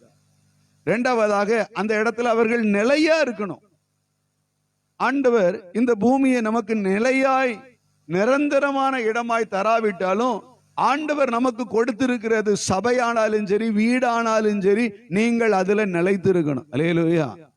சில பரதேசி பண்டார மாதிரி சில விசுவாசிகள் சுத்திக்கிட்டே இருப்பாங்க. மாசத்துக்கு ஒரு முறை ஒரு சபை, 4 மாசத்துக்கு ஒரு சபை, 6 வருஷத்துக்கு ஒரு சபை, ஒரு பிள்ளை கல்யாணத்துக்கு ஒரு சபை, அடுத்த பைய கல்யாணத்துக்கு ஒரு சபை, இப்படி சுத்திட்டு இருப்பாங்க. இவங்க சுத்திக்கிட்டே தான் இருக்கணுமே அல்லாம இவங்க ஒரு நாள் நிலையா என்ன செய்ய மாட்டாங்க, நிற்க மாட்டார்கள். அப்படிப்பட்டவர்களுக்கு சொல்லுகிறேன், சுற்று கம்பெனிகளா இருக்கக்கூடாது. அல்லேலூயா. இங்கே ஆண்டவர் தம்முடைய ஜனத்தை குறித்த திட்டம் சமாதானமா இருக்கணும், நிலையான இடத்துல வாசமா இருக்கணும். அடுத்து அமைதியான இடத்துல அவங்க சண்டை சச்சரவு இல்லாம அமைதலா, சங்கீதத்துல வாசிக்கிறோம் இல்லையா, அமர்ந்த தண்ணீர் அண்டையில் என்னை கொண்டு ஒரு சமாதானமான வாழ்க்கை வாழ்கிறது. அல்லேலூயா. இதுதான் கர்த்தருடைய ஜனத்தை குறித்து கர்த்தருடைய எதிர்பார்ப்பும் திட்டமும் கூட. இப்படிப்பட்ட கர்த்தருடைய ஜனங்கள் இப்படிப்பட்ட சுவாபம் உள்ளவர்களாக, சமாதானம் உள்ளவர்களாக, நிலையான வாசஸ்தலத்தில் வாசம் பண்ணுகிறவர்களாக, அமைதியான இடங்களிலே குடியிருக்கிறவர்களாக அவர்கள் குடியிருக்க வேண்டுமேயானால் அவர்கள் தேவனோடு உள்ள உறவுல தங்களை காத்து கொண்டும் தேவனாகிய கர்த்தரை தங்களுடைய வீட்டுல தங்கி இருக்க பிரசன்னரா இருக்க வைக்கக்கூடிய சாதுரியம் உள்ளவர்களாகவும் பண்பு நலங்கள் உடையவர்களாகவும் அவர்கள் காணப்பட வேண்டும். அல்லேலூயா. அதைத்தான் நான் கடந்த 4 சம்பவத்துல சொன்னேன். அந்த 4 இன்சிடென்ட்லயும் சீஷர்களை அக்கறை கொண்டு சீஷருடைய வீட்டில் சென்ற போதுதான் அங்கே பேதுருடைய மாமி ஜுரத்திலிருந்து விடுவிக்கப்பட்டாள். அல்லேலூயா. இயேசுநாதர் ஒரு திருமண வீட்டில் அழைத்திருந்தபடினாலதான், அந்த திருமண வீட்டினுடைய அழைப்புக்கு அவர் பாத்திரரா இருந்ததுனால தான் அந்த வீட்டுல போய் தண்ணீரை திராட்சரசமாக மாற்றி அற்புதத்தை செய்தார். அல்லேலூயா. பரிசேயனுடைய வீட்டிற்கு அழைக்கப்பட்டிருந்தபடினால்தான் அங்கே பாவியான ஸ்திரீக்கு பாவத்திலிருந்து விடுதலையை கொடுத்து அவளுடைய வாழ்க்கையில ஒரு பெரிய மாற்றத்தை கொடுத்தார். அல்லேலூயா. பெரிய ஒரு மாற்றத்தை கொடுத்தார். ஆகவே துக்க வீட்டிலையும் இயேசு பங்கு பெற்றபடினாலதான் ஜெப ஆலய தலைவனுடைய வீட்டின் துக்கத்தில் அவர் பங்கு பெற சென்ற போதுதான் அவர்களுடைய துக்கம் சந்தோஷமாக மாறிற்று. அல்லேலூயா. நான் என்ன சொல்ல வர்றேன், நம்முடைய இன்ப துன்ப நேரங்களில ஆண்டவருடைய பங்கு, ஆண்டவருடைய ரிலேஷன்ஷிப், ஆண்டவருடைய பார்ட்னர்ஷிப் இருக்குமேயானால் அவைகள் எல்லாவற்றிலேயும் ஒரு வித்தியாசத்தை, ஒரு மாற்றத்தை, ஒரு விடுதலையை, ஒரு அற்புதத்தை, ஒரு பிரமிப்பை நாம் பெற்றுக்கொள்ளவும் அனுபவிக்கவும் முடியும். அல்லேலூயா. 5வது வாசியுங்கள். லூக்கா எழுதின சுவிசேஷம் 13ஆம் அதிகாரம் 13 முதல் 16 வரை உள்ள வசனங்களை வாசிக்க கேட்போம். லூக்கா 13ஆம் அதிகாரம். அவள் மேல் தமது கைகளை வைத்தார். உடனே அவள் நிமிர்ந்து தேவனை மகிமைப்படுத்தினார். இயேசு ஓய்வு நாளிலே சொஸ்தமாக்கினபடியினால் ஜெப தலைவன் கோபம் அடைந்து ஜனங்களை நோக்கி வேலை செய்வதற்கு 6 நாள் உண்டு, அந்த நாட்களிலே நீங்கள் வந்து சொஸ்தமாக்கி கொள்ளுங்கள், ஓய்வு நாளிலே அப்படி செய்யலாகாது என்றான். கர்த்தர் அவனுக்கு பிரதியுத்தரமாக மாயக்காரனே, உங்களில் எவனும் ஓய்வு நாளில் தன் எருதையாவது தன் கழுதையாவது தொழுவத்திலிருந்து அவிழ்த்து கொண்டு போய் அதற்கு தண்ணீர் காட்டுகிறது இல்லையா? இதோ சாத்தான் 18 வருஷமாய் கட்டியிருந்த ஆபிரகாமின் குமாரத்தியாகிய இவளை ஓய்வு நாளிலே இந்த கட்டியிருந்து அவிழ்த்து விட வேண்டியது இல்லையா என்றார். அல்லேலூயா. கர்த்தருக்கு மகிமை உண்டாகட்டும். இங்கே ஆண்டவர் ஒரு ஜெப வீட்டில, ஒரு பிரேயர் சென்டரில், ஒரு பிரேயர் ஹவுஸ்ல அவர் சென்றிருந்த ஒரு சம்பவத்தை நாம் இங்கு வாசிக்க கேட்டோம். அல்லேலூயா. அவரை ஒரு ஜெப வீட்டிலே அழைத்திருந்தார்கள். ஜெப வீட்டிலே அவரை அழைத்திருந்ததான அழைப்பிற்கு இணங்கி அவர் இயேசு அவளை தம்மிடத்தில் அழைத்து, நல்ல கவனிங்க, 10ஆம் வசனத்திலிருந்து வாசிக்கிறேன். ஒரு ஓய்வு நாளில் அவர் ஜெப ஆலயத்தில் போதகம் பண்ணி கொண்டிருந்தார். அல்லேலூயா. நல்ல கவனிங்க. ஒரு ஜெப வீட்டில ஊழியத்தை செய்யும்படியாக ஆண்டவராகிய இயேசு கிறிஸ்து சென்றிருந்தார். அல்லேலூயா. ஆண்டவருடைய ஊழியமே நன்மை செய்கிறவராக சுற்றி திரிவதுதான். அல்லேலூயா. வியாதியில் இருந்தவர்களை விடுதலையாக்குகிறதும் சாத்தானுடைய கட்டுகள் இருந்தவர்களை அவிழ்க்கிறதும் தான் அவருடைய ஊழியத்தினுடைய பிரதான வேலையாக இருந்தது. அல்லேலூயா. ஆக ஜெப வீட்டில ஊழியத்திற்காக அழைக்கப்பட்டிருந்த அவர் தன்னுடைய ஊழியத்தை நிறைவேற்றும்படியாக இந்த 18 வருஷமாக பிசாசினால கட்டப்பட்டிருந்த இந்த பெண்ணை அவர் சுகப்படுத்த அங்கே அவரை அழைத்த கோபம் உண்டாயிற்று. நல்லா புரிந்து கொள்ளுங்கள், விளங்கிக் கொள்ளுங்கள். ஜெப வீட்டிற்கு அழைக்கப்பட்டிருந்ததான இயேசுநாதர் அந்த ஜெப வீட்டில் அழைக்கப்பட்டதற்கான ஒரு பர்பஸ் இருந்தது என்பதை இந்த இன்சிடென்ட், இந்த சம்பவம் நமக்கு உணர்த்துகிறது. ஏதோ இயேசுநாதர் வந்தாரா, ஏதோ வியாதியஸ்தர்கள் வந்தார்களா, சுகமானார்கள் என்று சொல்வதற்கல்ல. இது எல்லாமே திட்டமிட்டு நடத்தப்பட்ட சம்பவமாகும். இந்த ஜெப ஆலயத்திற்கு ஆண்டவர் போனதின் நோக்கம், இந்த ஜெப ஆலயத்தில் அவர் பிரவேசித்ததனுடைய நோக்கமே இந்த 18 வருடமாய் சாத்தானால கட்டப்பட்டிருந்த இந்த சகோதரியை விடுதலை ஆக்க வேண்டும் என்பதற்காகத்தான். அல்லேலூயா. ஆண்டவர் ஜெப ஆலயத்துல வந்த, ஆண்டவரை தரிசிக்கும்படி வந்த ஜனங்கள் வந்த வண்ணமாய் திரும்பி செல்லாம விடுதலை பெற்றவர்களாய் திரும்பி செல்கிறத பார்க்கிற போது, ஜெப ஆலய தலைவனா இருக்கட்டும், சபை மக்களா இருக்கட்டும், கூடி வருகிற ஜனங்களா இருக்கட்டும், அதை சந்தோஷமா ஏற்றுக்கொள்ளத்தான் வேண்டுமே ஒழிய கோபப்படுவதற்கோ வருத்தப்படுவதற்கோ அங்க அவசியம் இல்லை. ஆனால் வேதம் தெளிவாக எழுதியிருக்கிறது, ஜெப ஆலய தலைவன் கோபம் அடைந்தான் என்று. அல்லேலூயா. நல்ல கவனிங்கள். இன்றைக்கும் தங்கள் சபைகளிலே முடியவில்லை, நிகழ்த்த முடியவில்லை. ஆகவே சபையில வருகிற ஜனங்கள் தாங்களாக பிரசித்தி பெற்ற ஊழியர்களை அழைப்பித்து அவர்கள் கேர்சல் பிரேயர்சல் என்று கூடி விடுதலையை அனுபவித்துக் கொண்டிருக்கிறார்களே என்று சந்தோஷப்படாமல், எப்படி அவனை சபையிலிருந்து டிஸ்மிஸ் பண்றது, எப்படி அவனை சபையிலிருந்து வெளியே ஏத்துறது என்கிற திட்டம் வகுத்து கொண்டு இருக்கிற இந்த நாட்கள் போலவே அந்த நாட்களிலும் இந்த சம்பவம் நடைபெற்று கொண்டுதான் இருந்திருக்கிறது. நல்லா புரிந்தவர்கள் கரம் வைத்தியில சொல்லுவோம். அல்லேலூயா. இருக்கிறார். ஆண்டவர் ஊழியம் செய்யும்படியாக தான் வந்திருக்கிறார்.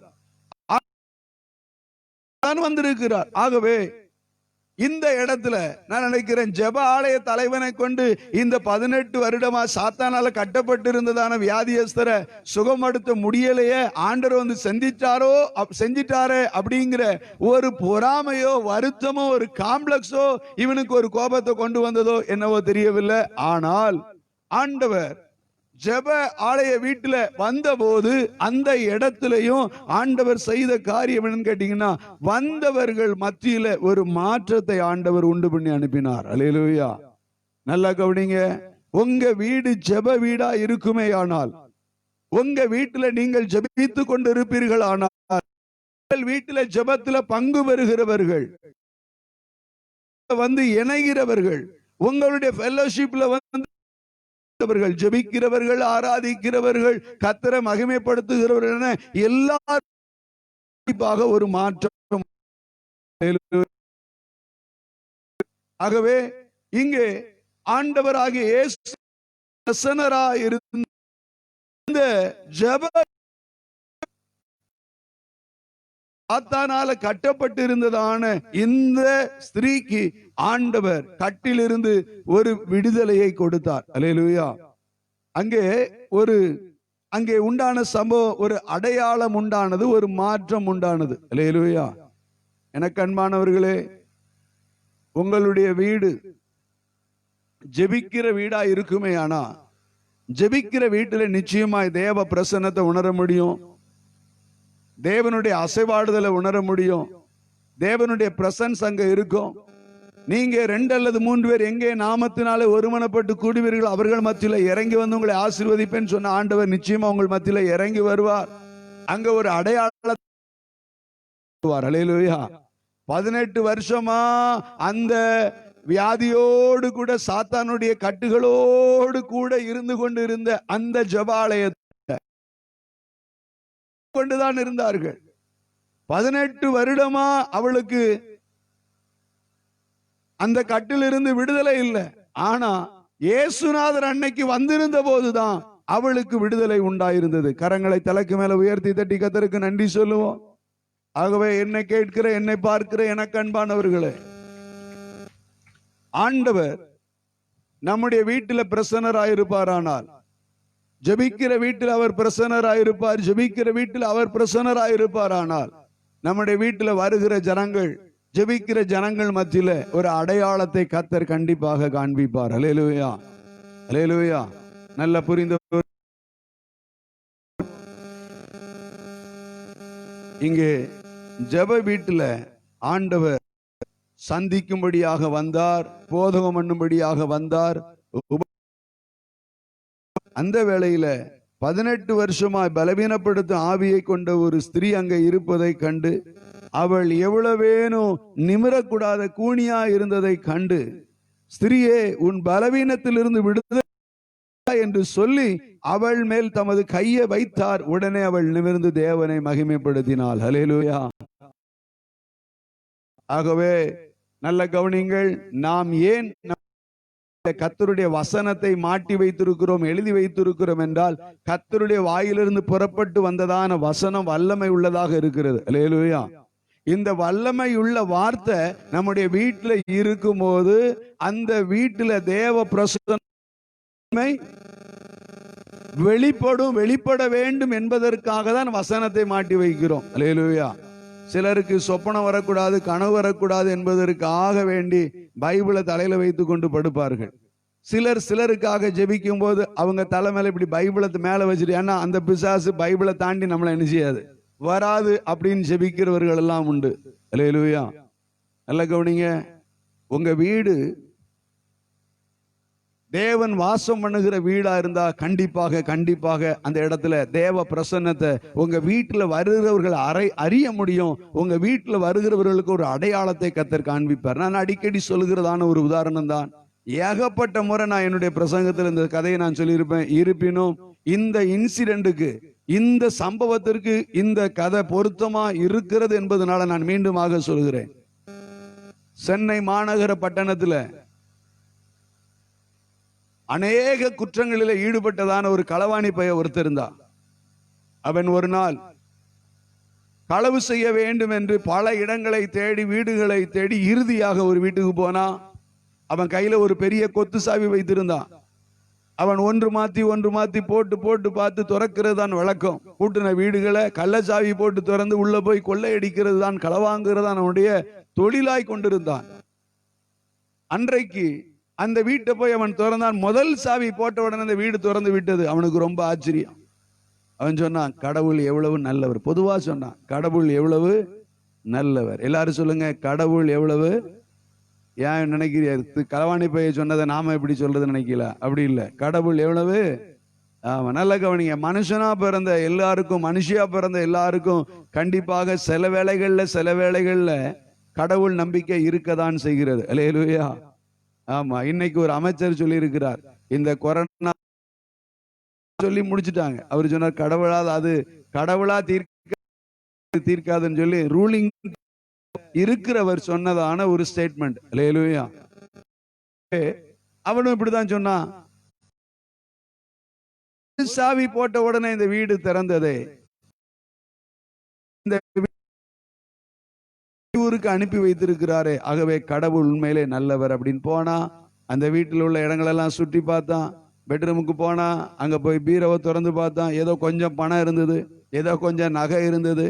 ஆகவே அவன் அங்கே எங்கேயுமா சுற்றி பார்த்தான். நிறைய பட்டு சேலை இருந்தது. இந்த பட்டு சேலை வித்தாலே போதும் 6 மாசம் உட்கார்ந்து இருந்து சாப்பிடலாம்னு சொல்லி எல்லாத்தையும் எடுத்தான்.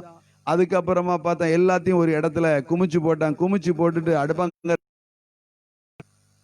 இது பல வருடங்களுக்கு முன்பாக நடந்த சமயம். இப்ப மாதிரி 25 கிலோ பையெல்லாம் கிடையாது. அப்ப மாதிரி நான்லாம் எங்க வீட்டுல அப்படிதான் வாங்க பார்த்துருக்கிறேன். இந்த 100 கிலோ அரிசி முடையா வரும். பெரிய சாக்கு, வெண்கல பாத்திரம், அது இதுன்னு சொல்லி எதெல்லாம்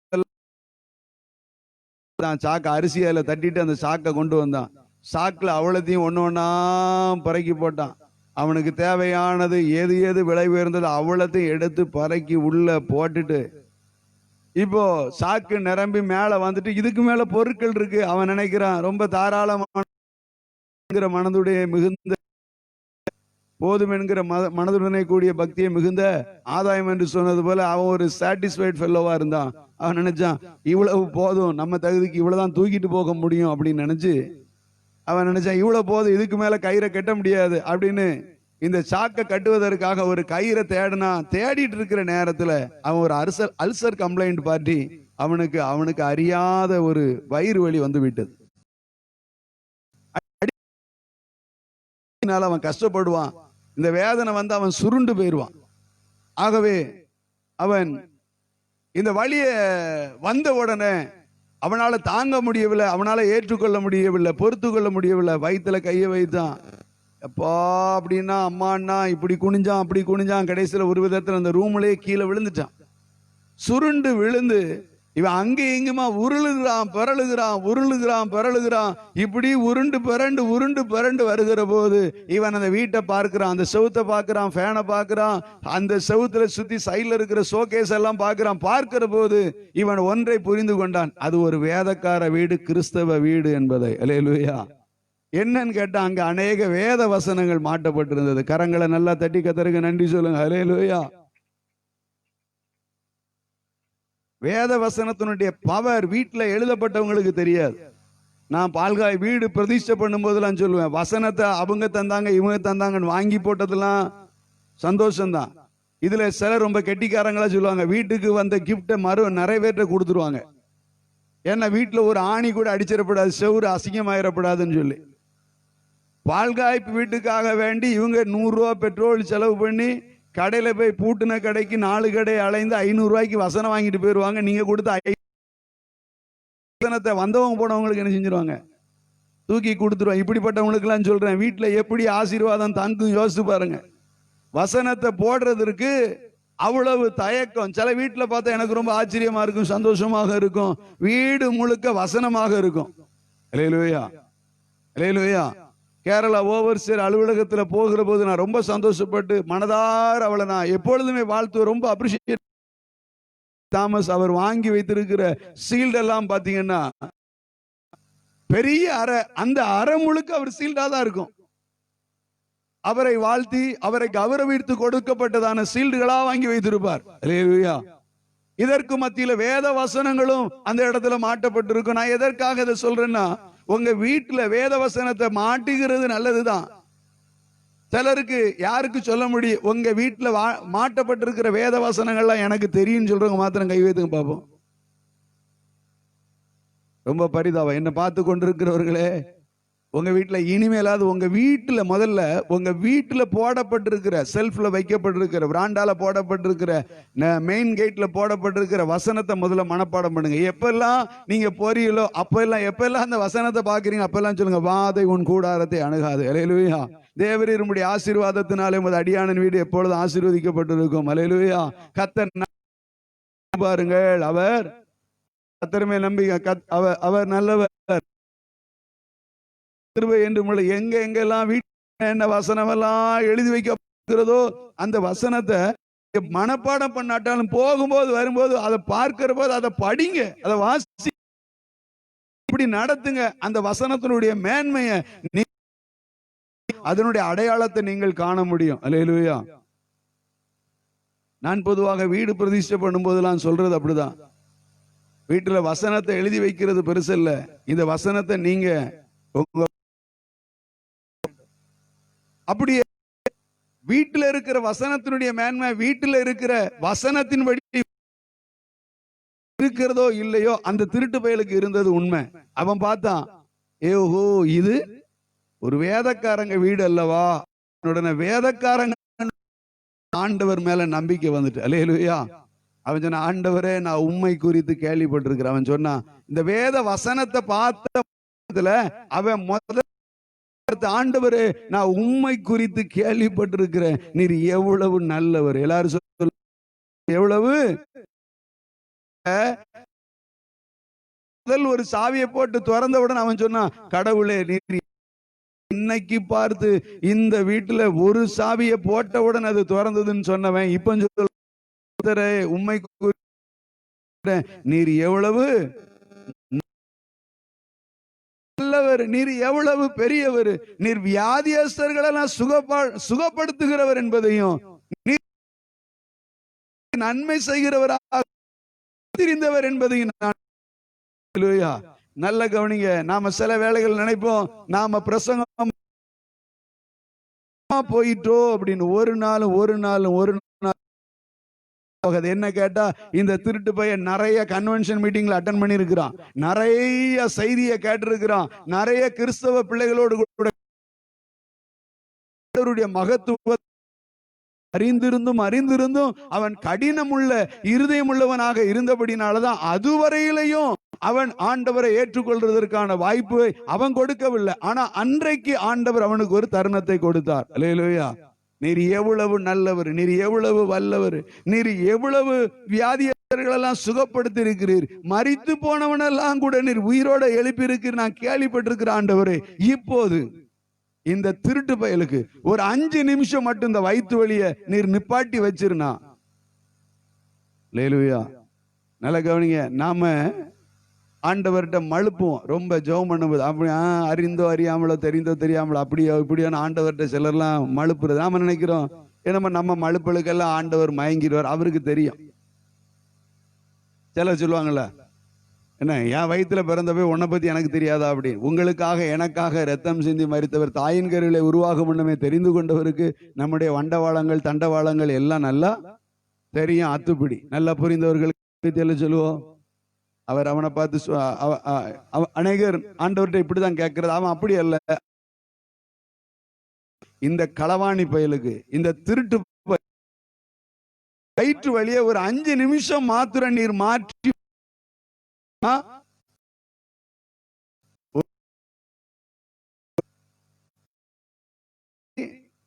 இத தூக்கி தலையில வச்சு ஒரே ஓட்டமா நான் ஓடி போயிருக்கேன் அப்படின்னு ஆண்டவர் ஜெபத்தை மிஞ்சிய நீதிமானுங்க நாம சொல்ல. நல்ல கவனிங்க. இந்த ஜெபத்தை ஆண்டவர் கேட்பாரா? ஜெபத்தை கேட்பாரா? கேட்பாரா கேட்க மாட்டாரா சொல்லுங்க? கேட்க மாட்டார். ஆமா, நாம அப்படிதான் சொல்லுவோம். ஆண்டவர் ஜெபத்தை கேட்டாரு. கேட்பாரு இல்ல, கேட்டாரு. கையை வைத்து ஒரு அல்ல சொல்லுங்க. திருட்டு போய ஜெபத்தை ஆண்டவர் கேட்டார். அல்லேலூயா. திருட்டு பைய கர்த்தருடைய பிள்ளையா மாறினதுக்கு அப்புறமா அவன் திருட்டு பயலா இருந்தா கேட்க மாட்டார். முதல்ல ஆண்டவர்கிட்ட வரும்போது அவன் திருட்டு பயலா இருந்தாலும், வேசிக்கலனா இருந்தாலும், அயோக்கிய பயலா இருந்தாலும், கொலகாரனா இருந்தாலும், துரோகியா இருந்தாலும், ஃபர்ஸ்ட் டைம் ஆண்டவரிடத்தில் அவன் வரும்போது அவன் எந்த சூழ்நிலையில வந்தாலும் அவனை ஏற்றுக்கொள்வதற்கு கர்த்தர் போதுமானவராக இருக்கிறார். அல்லேலூயா. உடனே இவன் கேட்கிறான். நீங்க யோசிச்சு பாருங்களேன். நான் அதை இவ்விதமாக யோசித்து பார்க்கிறேன், நினைத்து பார்க்கிறேன். இவனுடைய ஜெபத்தை கேப்ரியல் தூதன் தான் ஆண்டவரிடத்துல கொண்டு போயிருக்க வேண்டும். இவன் ஆண்டவர்கிட்ட கொண்டு போனோம்னா ஆண்டவர் அங்க கேட்டிருப்பாரு, கேவல யாருப்பா யாருப்பா யாரு அது யாரு இந்த இந்த இந்த பிரேயர் ரிக்வெஸ்ட் யாரு, இந்த கன்சர்ன் பர்சன் யாரு அப்படின்னு கேட்கும்போது, ஐயா ஒரு களவாணிப்பையில எந்த வீட்டுல எந்த தெருவில் எங்க களவான் இருக்கு ஐயா, அவனும் நம்ம ஜனம் என்று அழைக்கப்படுகிற கர்த்தருடைய ரத்தத்தால் மீட்கப்பட்ட வீட்டுல போய் யோசிச்சு பாருங்க. இவ்விதமாக அதை யோசிச்சு இருந்து என் பிள்ளை வீட்டுல போய் நின்றுட்டு களை வாங்குறதுக்காக வயிற்று வழியில இருந்து சுகம் வேணும்னு சொல்லி கேட்கிறான, இவன் அதை நெக்லெக்ட் பண்ணிரு அப்படின்னு ஆண்டவர் சொல்லல. அல்லேலூயா. அல்லேலூயா. ஆமா, காபிரியல் இப்படிதான் சொல்லியிருப்பான். ஐயா அது நம்ம வீட்டுல நம்ம ஜனம் வீட்டுல போய் களவாங்கிறதுக்காக வேண்டி அவன் இப்படி ஒரு இது காரியத்தை கேட்கிறான், இது எப்படி செய்ய முடியும் அப்படின்னு சொல்லி இவனும் போட்டு கொடுக்கல. ஆண்டவர் கேட்டாரா விசாரிச்சாரான்னு தெரியல. ஆனாலும் ஆண்டவர் இந்த திருட்டு பயலை குறித்து ஒரு சித்தம் வைத்திருந்தார். அல்லேலூயா. நல்லா கவனிங்க. தேவனுடைய வசனத்திற்கு ஒரு வல்லமை இருக்கிறது. தேவனுடைய வசனத்திற்கு வாயிலிருந்து புறப்பட்டு வருகிற வார்த்தைக்கு ஒரு வல்லமை இருக்கிறது என்கிறத கர்த்தருடைய பிள்ளைகள் அறிந்திருக்கிறார்கள் இல்லையோ, கர்த்தரை அறியாத பிற மதஸ்தர்கள் அறிந்திருக்கிறார்கள். கரங்களை தலைக்கு மேல உயர்த்தி தட்டி கர்த்தருக்கு நன்றி சொல்லுவோம். அல்லேலூயா. இந்த ஜெபம் ஏறெடுக்கப்பட்ட உடனே ஒரு பெரிய வெளிச்சம், ஒரு பெரிய பிரகாசம் அந்த வீட்டுல பிரகாசித்தது. ஒரு பெரிய எலக்ட்ரிக் ஷாக் அடித்தது போல உணர்ந்தான். இவனுக்கு ஒரு பெரிய அதிர்ச்சி, இப்படின்னு ஒரு உடம்புல ஒரு அசைவு உண்டாயிற்று. வயிற்று வலி எங்க போச்சுன்னே தெரியல. இவன் உடனே துள்ளி குதித்து எழும்பி வயிற்று அடிச்சு பார்க்கான், துள்ளி பார்க்கிறான், குனிஞ்சு பார்க்கிறான், என்ன இல்ல வலியே இல்ல. அங்கன துள்ளி சாடி பார்த்தான், ஒரே ஓட்டமா போயிட்டான். ஒரு 1 கிலோமீட்டர் ஓடி போனதுக்கு அப்புறமா தான் அவனுக்கு ஞாபகம் வருது, ஐயையோ சொல்லுங்க, சாக்க எடுக்கல. வயிற்று வலி சுகமாக்க ஆண்டவரிடத்துல கேட்டதுக்கான ரீசனே களவாண்ட பொருளை வெளியே பத்திரமா கொண்டு வரணும். வயிற்று வலியோடு கூட அந்த பொருளை சுமக்க முடியாது என்பதற்காக தான் சுகம் கேட்டேன். சுகத்தை கொடுத்த ஆண்டவர். அல்லேலூயா. பக்கத்துல இருக்கிற பார்த்து சொல்லுங்க, சில வேளைகள்ல நாம ஜெபித்ததற்கு ஆண்டவர் பதில் தரல என்பதாக நாம உணர்வோம். ஆனா பதில் தருவார், அதுல ஒரு நோக்கம் வைத்திருப்பார். அல்லேலூயா. இந்த இடத்துல பாருங்க, ஆண்டவர் ஜெபத்திற்கான பதில கொடுத்தார், பதிலோடு கூட ஒரு அடையாளத்தையும் கொடுத்தார். அல்லேலூயா. பதிலோடு கூட ஒரு அடையாளத்தையும் கொடுத்தார். எப்படி? இந்த ஜெப வீட்டுல அழைக்கப்பட்ட அழைப்பை பெற்று அழைப்பிற்கு இணங்கி பிரசங்கம் பண்ணும்படியாய் போன இடத்துல அவர் தன்னுடைய ஊழியத்தை மகிமையாக நிறைவேற்றி சாத்தானுடைய கட்டிலிருந்து இந்த ஸ்திரியை விடுதலையாக்கி ஒரு அடையாளத்தை நிலைநாட்டினாரோ, அப்படியே இந்த திருட்டு பயலுடைய ஜெபத்தை கேட்டு ஒரு அடையாளத்தை கொடுத்தார். அல்லேலூயா. இவன் ரொம்ப ஆச்சரியம். இதுவரையிலும் இந்த வயிற்று வழியில இவன் ஆஸ்பத்திரியில போய் நிறைய ஊசி மருந்து மாத்திரைன்னு எடுத்துதான் சுகமாயிருக்கான். ஆனா அன்னைக்கு ஒரு அற்ப ஜெபத்துல, ஒரு சின்ன ஜெபத்துல, ஒரு ஷார்ட் பீரியட்ல அவனுக்கு பதில் கிடைத்ததை குறித்து அவன் ரொம்ப ஆச்சரியப்பட்டான். அல்லேலூயா. உடனே அவன் நடுவாய் சென்று கொண்டிருந்த போது மறுபடி இதே போல வசனம் எழுதப்பட்ட ஒரு ஆலயத்தை பார்த்தான். அங்க உள்ள போனா முழங்கால் படியிட்டான். ஆண்டவருக்கு நன்றி சொல்லணும் என்கிற எண்ணம் வந்தது. அங்க இருந்த போதகர் அவனை வினவினார், நீர் யார், எங்கிருந்து வருகிறாய், என்ன என்று கேட்டபோது நடந்த காரியத்தை சொல்றான். அவர் அவனை கிறிஸ்துக்குள்ள வழி நடத்தினார். மறுபடி இவன் அந்த வீட்டுல போய், அந்த வீட்டுக்காரங்க எங்கேயோ ஊருக்கு போயிட்டு வந்தாங்க, வீடுலாம் திறந்து கிடக்குறத அப்படின்னா அவங்க வீட்டுக்குள்ள ஒரு பெரிய குழப்பம். அதுக்கப்புறம் போய் பார்த்தா அவங்களுக்கு அதை விட ஒரு ஆச்சரியம்னு சொன்னா வேற எதுவுமே சொல்ல முடியல. என்னடா, வீட்டுக்கு வந்த எல்லாத்தையும் களவாண்டு எடுத்து வச்சு கட்டிட்டு போகக்கூடிய நேரத்துல போட்டுட்டு போயிருக்கான, இது என்னமாய் முடியுமோன்னு சொல்லி அவங்க பயந்து இருக்கிற வேலையில ஒரு வாரம் கழிச்சு அண்ணாச்சி போய் மன்னிப்பு கேட்க போகிறார். ஒரு களவாணி இன்னைக்கு ஒரு பெரிய ஊழியக்காரன் இருக்கிறார். இப்ப இருக்கிறாரோ இல்லையோ தெரியல, நான் பெயரை சொல்ல விரும்பவில்லை. நான் எதற்காக இதை சொல்லுகிறேன்னு கேட்டீங்கன்னா, ஆண்டவருடைய வாயிலிருந்து புறப்பட்டு வருகிறதான வார்த்தையினுடைய வல்லமையை சொல்றோம். வேதத்துல எழுதப்பட்டிருக்கிறதான வார்த்தைகளை நம்ம வீட்டுல நாம ஏதோ எழுதலைன்னு சொன்னா கர்த்தர் நம்மை தண்டிப்பார். எழுதலைன்னு சொன்னா வந்தவங்க போனவங்க ஏதாவது கேட்பாங்க, என்ன ஒரு வசனம் கூட இல்லையே அப்படின்னு நினைப்பாங்க என்பதற்காக நாம வாங்கி போடுகிறோமே அல்லாம வசனத்தினுடைய மேன்மை அறிந்தவர்களாய் உணர்ந்தவர்களாய் நாம வாங்கி போடுகிறது. ஆகவே என்ன கேட்கிற, என்னை பார்க்கிற எனக்கு அன்பானவர்களே, உங்களுடைய வீட்டுல எழுதப்பட்ட வசனங்களை தினசரி எப்போதெல்லாம் எத்தனை முறை கிராஸ் பண்றீங்களோ, எத்தனை முறை பார்க்கிறீங்களோ, அப்போதெல்லாம் அந்த வசனத்தை நீங்கள் அறிக்கை செய்யுங்க. அந்த அறிக்கை உங்க வீட்டுல தேவ பிரசன்னத்தால நிரப்பும். அல்லேலூயா. அப்படியே இந்த இடத்துல இந்த ஜெப வீட்டுல சாத்தானுடைய கட்டுகளிலிருந்து விடுதலை கிடைக்க பெற்றது. அல்லேலூயா. அல்லேலூயா. ஒரு அடையாளம் உண்டு. நல்ல கவனிங்க, உங்க வீட்டுல தேவ பிரசன்னம் இருக்கிறது உங்க சொந்த பந்தங்கள், உங்களுடைய சொந்த பந்தாக அடையாளப்படுத்தப்படுகிற வீடாக உங்கள் வீடு காணப்பட வேண்டும். நல்லா புரிந்தவர்கள் கரமைத்தியல்ல சொல்லுங்க. அல்லேலூயா. அல்லேலூயா. அப்படிப்பட்ட ஒரு அடையாளத்திற்கு பாத்திரமாய் உங்கள் வீடு காணப்பட வேண்டும். ஏசுநாதர் பிரசன்னராய் இருந்த இந்த ஜெப வீட்டுல அங்கே ஒரு அடையாளம் உண்டாயிருந்தது. அடுத்து ஆறாவதாக சொல்கிறேன், லூக்கா எழுதின சுவிசேஷம் 10ஆம் அதிகாரம் 38 முதல் 42 வரை உள்ளதான வசனங்களை வாசிக்கின்ற போது, பின்பு அவர்கள் பிரயாணமாய் போகையில் அவர் ஒரு கிராமத்தில் பிரவேசித்தார். அவர் ஒரு கிராமத்திலே பிரவேசித்தார். அங்கே மார்த்தாள் என்னும் பெயர் கொண்ட ஒரு ஸ்திரீ அவரை தன் வீட்டிலே ஏற்றுக்கொண்டார். அவளுக்கு மரியாள் எனப்பட்ட ஒரு சகோதரி இருந்தார்.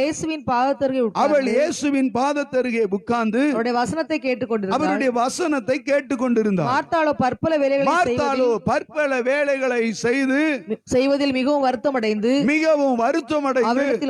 அவரிடத்தில் வந்து ஆண்டவரே, நான் தனியே வேலை செய்யும்படி சகோதரி என்னை விட்டு வந்திருக்கிறதை குறித்து உமக்கு கவலை இல்லையா? எனக்கு உதவி செய்யும்படி அவளுக்கு சொல்லும் என்றார். அவளுக்கு பிரதித்திரமாக, மார்த்தாளே, அநேக காரியங்களை குறித்து கவலைப்பட்டு கலங்குகிறாய். தேவையானது ஒன்று. மரியாள் விட்டு எடுபடாத மரியாள் தன்னை விட்டு எடுபடாத நல்ல பங்கை தெரிந்து கொண்டாள் என்றார். கரங்களை தட்டி கர்த்தருக்கு நன்றி சொல்லுவோம். நாம் வாசித்த இந்த வேத பகுதி ஆண்டவரும் இரட்சகருமாக இயேசுநாதர் இந்த பூமியிலே ஊழிய நாட்களிலே தான் மிகவும் சிநேகித்த தனக்கு சொல்லப்படுகிற லாசரு என்கிற பெத்தானியா ஊரில் வசித்த குடும்பத்தில் அவர் பிரசன்னராய் இருந்த சம்பவத்தை தான் நாம் இங்கு வாசிக்க. அல்லேலூயா. இது இயேசுநாதருடைய வீடு. நீங்களும் நானும் இயேசுநாதரை ஆராதிக்கும்படி, பிரகடனப்படுத்தும்படி, இயேசுநாதரை மையமாய் கொண்டு ஜெப வீடாய் நம்முடைய வீடை வைத்திருப்போமையானால் இயேசு பிரசன்னரா இருப்பார். இரண்டாவதாக நான் இப்பொழுது சொல்ல இருக்கிற 6வது குறிப்பு, இயேசுநாதரை நீங்கள் நன்றாய் கொண்டிருப்பீர்களானால் வருகிற போது, கடந்த நாட்களில் நானும் என்னுடைய ஒரு நண்பன் மகனுடைய திருமணத்திற்காய் சென்றிருந்தோம். திரும்பி வருகிற வேளையில என்னுடைய நண்பர் ஒருவர் அந்த பக்கத்துல வசிக்கிறார். அவர் அடிக்கடி வருத்தப்படுவார், இந்த பகுதியில் எங்க வீட்டுக்கு வரமாட்டேங்கீங்களேன்னு சொல்லி. அன்னைக்கு இவ்வளவு தூரம் வந்ததுனால அவரை பார்த்துட்டு போயிடலான்னு சொல்லி அவருக்கு போன் பண்ண போது அவர் போன் எடுக்கவில்லை. நாங்க பார்க்க அவரை போன் எடுக்காததுனால நாங்கள் வந்து விட்டோம். நான் எதற்காக இதை சொல்லன்னு கேட்டீங்கன்னா, as a friend என்கிற என்கிற ரிலேஷன் நாம இந்த பார்த்துட்டு போயிருவோமே நினைக்கிறது போலதான் ஆண்டவரும் ஸ்தானத்துல இந்த வீட்டுல அவர்களை சந்திக்கும்படியாக வந்தார். ஆனால் இந்த இடத்துல சொல்லப்பட்டிருக்கிறதான சம்பவங்கள் இது அதை பலரும் பலவிதமாக விளக்கம் சொல்லுகிறார்கள். பிற்காலத்துல இயேசுநாதர் இந்த லாசருடைய மரண சமயத்துல அழுது ஜெபித்து அவனை உயிரோடு எழுப்பின போதுதான் பக்கத்துல இருந்தவர்கள் எல்லாரும் சொல்லுறாங்க, இவர் இவனை எவ்வளவாய் சிநேகித்தார் என்று இயேசுநாதருக்கும் லாசருக்கும் உள்ள உறவை குறித்து அவர்கள் மெச்சிக்கொண்டார்கள். அல்லேலூயா. ஆனா இந்த இடத்துல நான் சொல்ல வருகிறது, முதலாவதாக அந்த வழியா இயேசு பெத்தானியாவுக்கு வந்த போது இயேசுநாதரை வீட்டில் ஏற்றுக்கொண்டது மார்த்தாள் தான். அல்லேலூயா.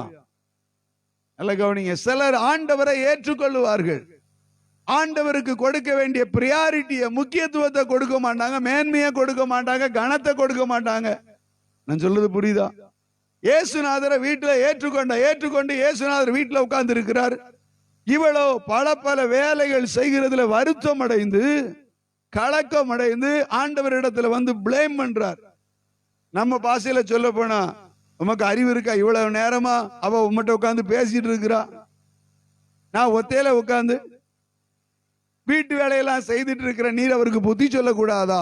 இதத்தான் அவள் கேட்டிருப்பா. கேட்டதான் கௌரவமாக எழுதி வைக்கப்பட்டிருக்கிறது. அல்லேலூயா.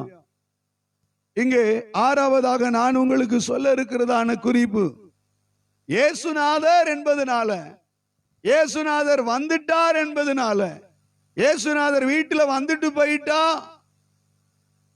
அதுவே ஒரு பெரிய ஆசீர்வாதம் என்கிறதான ஒரு எண்ணம் மாத்திரம் தான் மார்த்தாளுக்கு இருந்ததே அல்லாமல், இயேசுநாதருடைய உபதேசத்தை கேட்கணும், இயேசுநாதருடைய உபதேசத்திற்கு கீழ்ப்படிந்து நடக்கணும், இயேசுநாதருடைய வார்த்தைகளுக்கு செவி கொடுக்க வேண்டும் என்கிறதான ஒரு எண்ணம் மார்த்தாளுக்கு இல்லாமல் இருந்தது. அல்லேலூயா.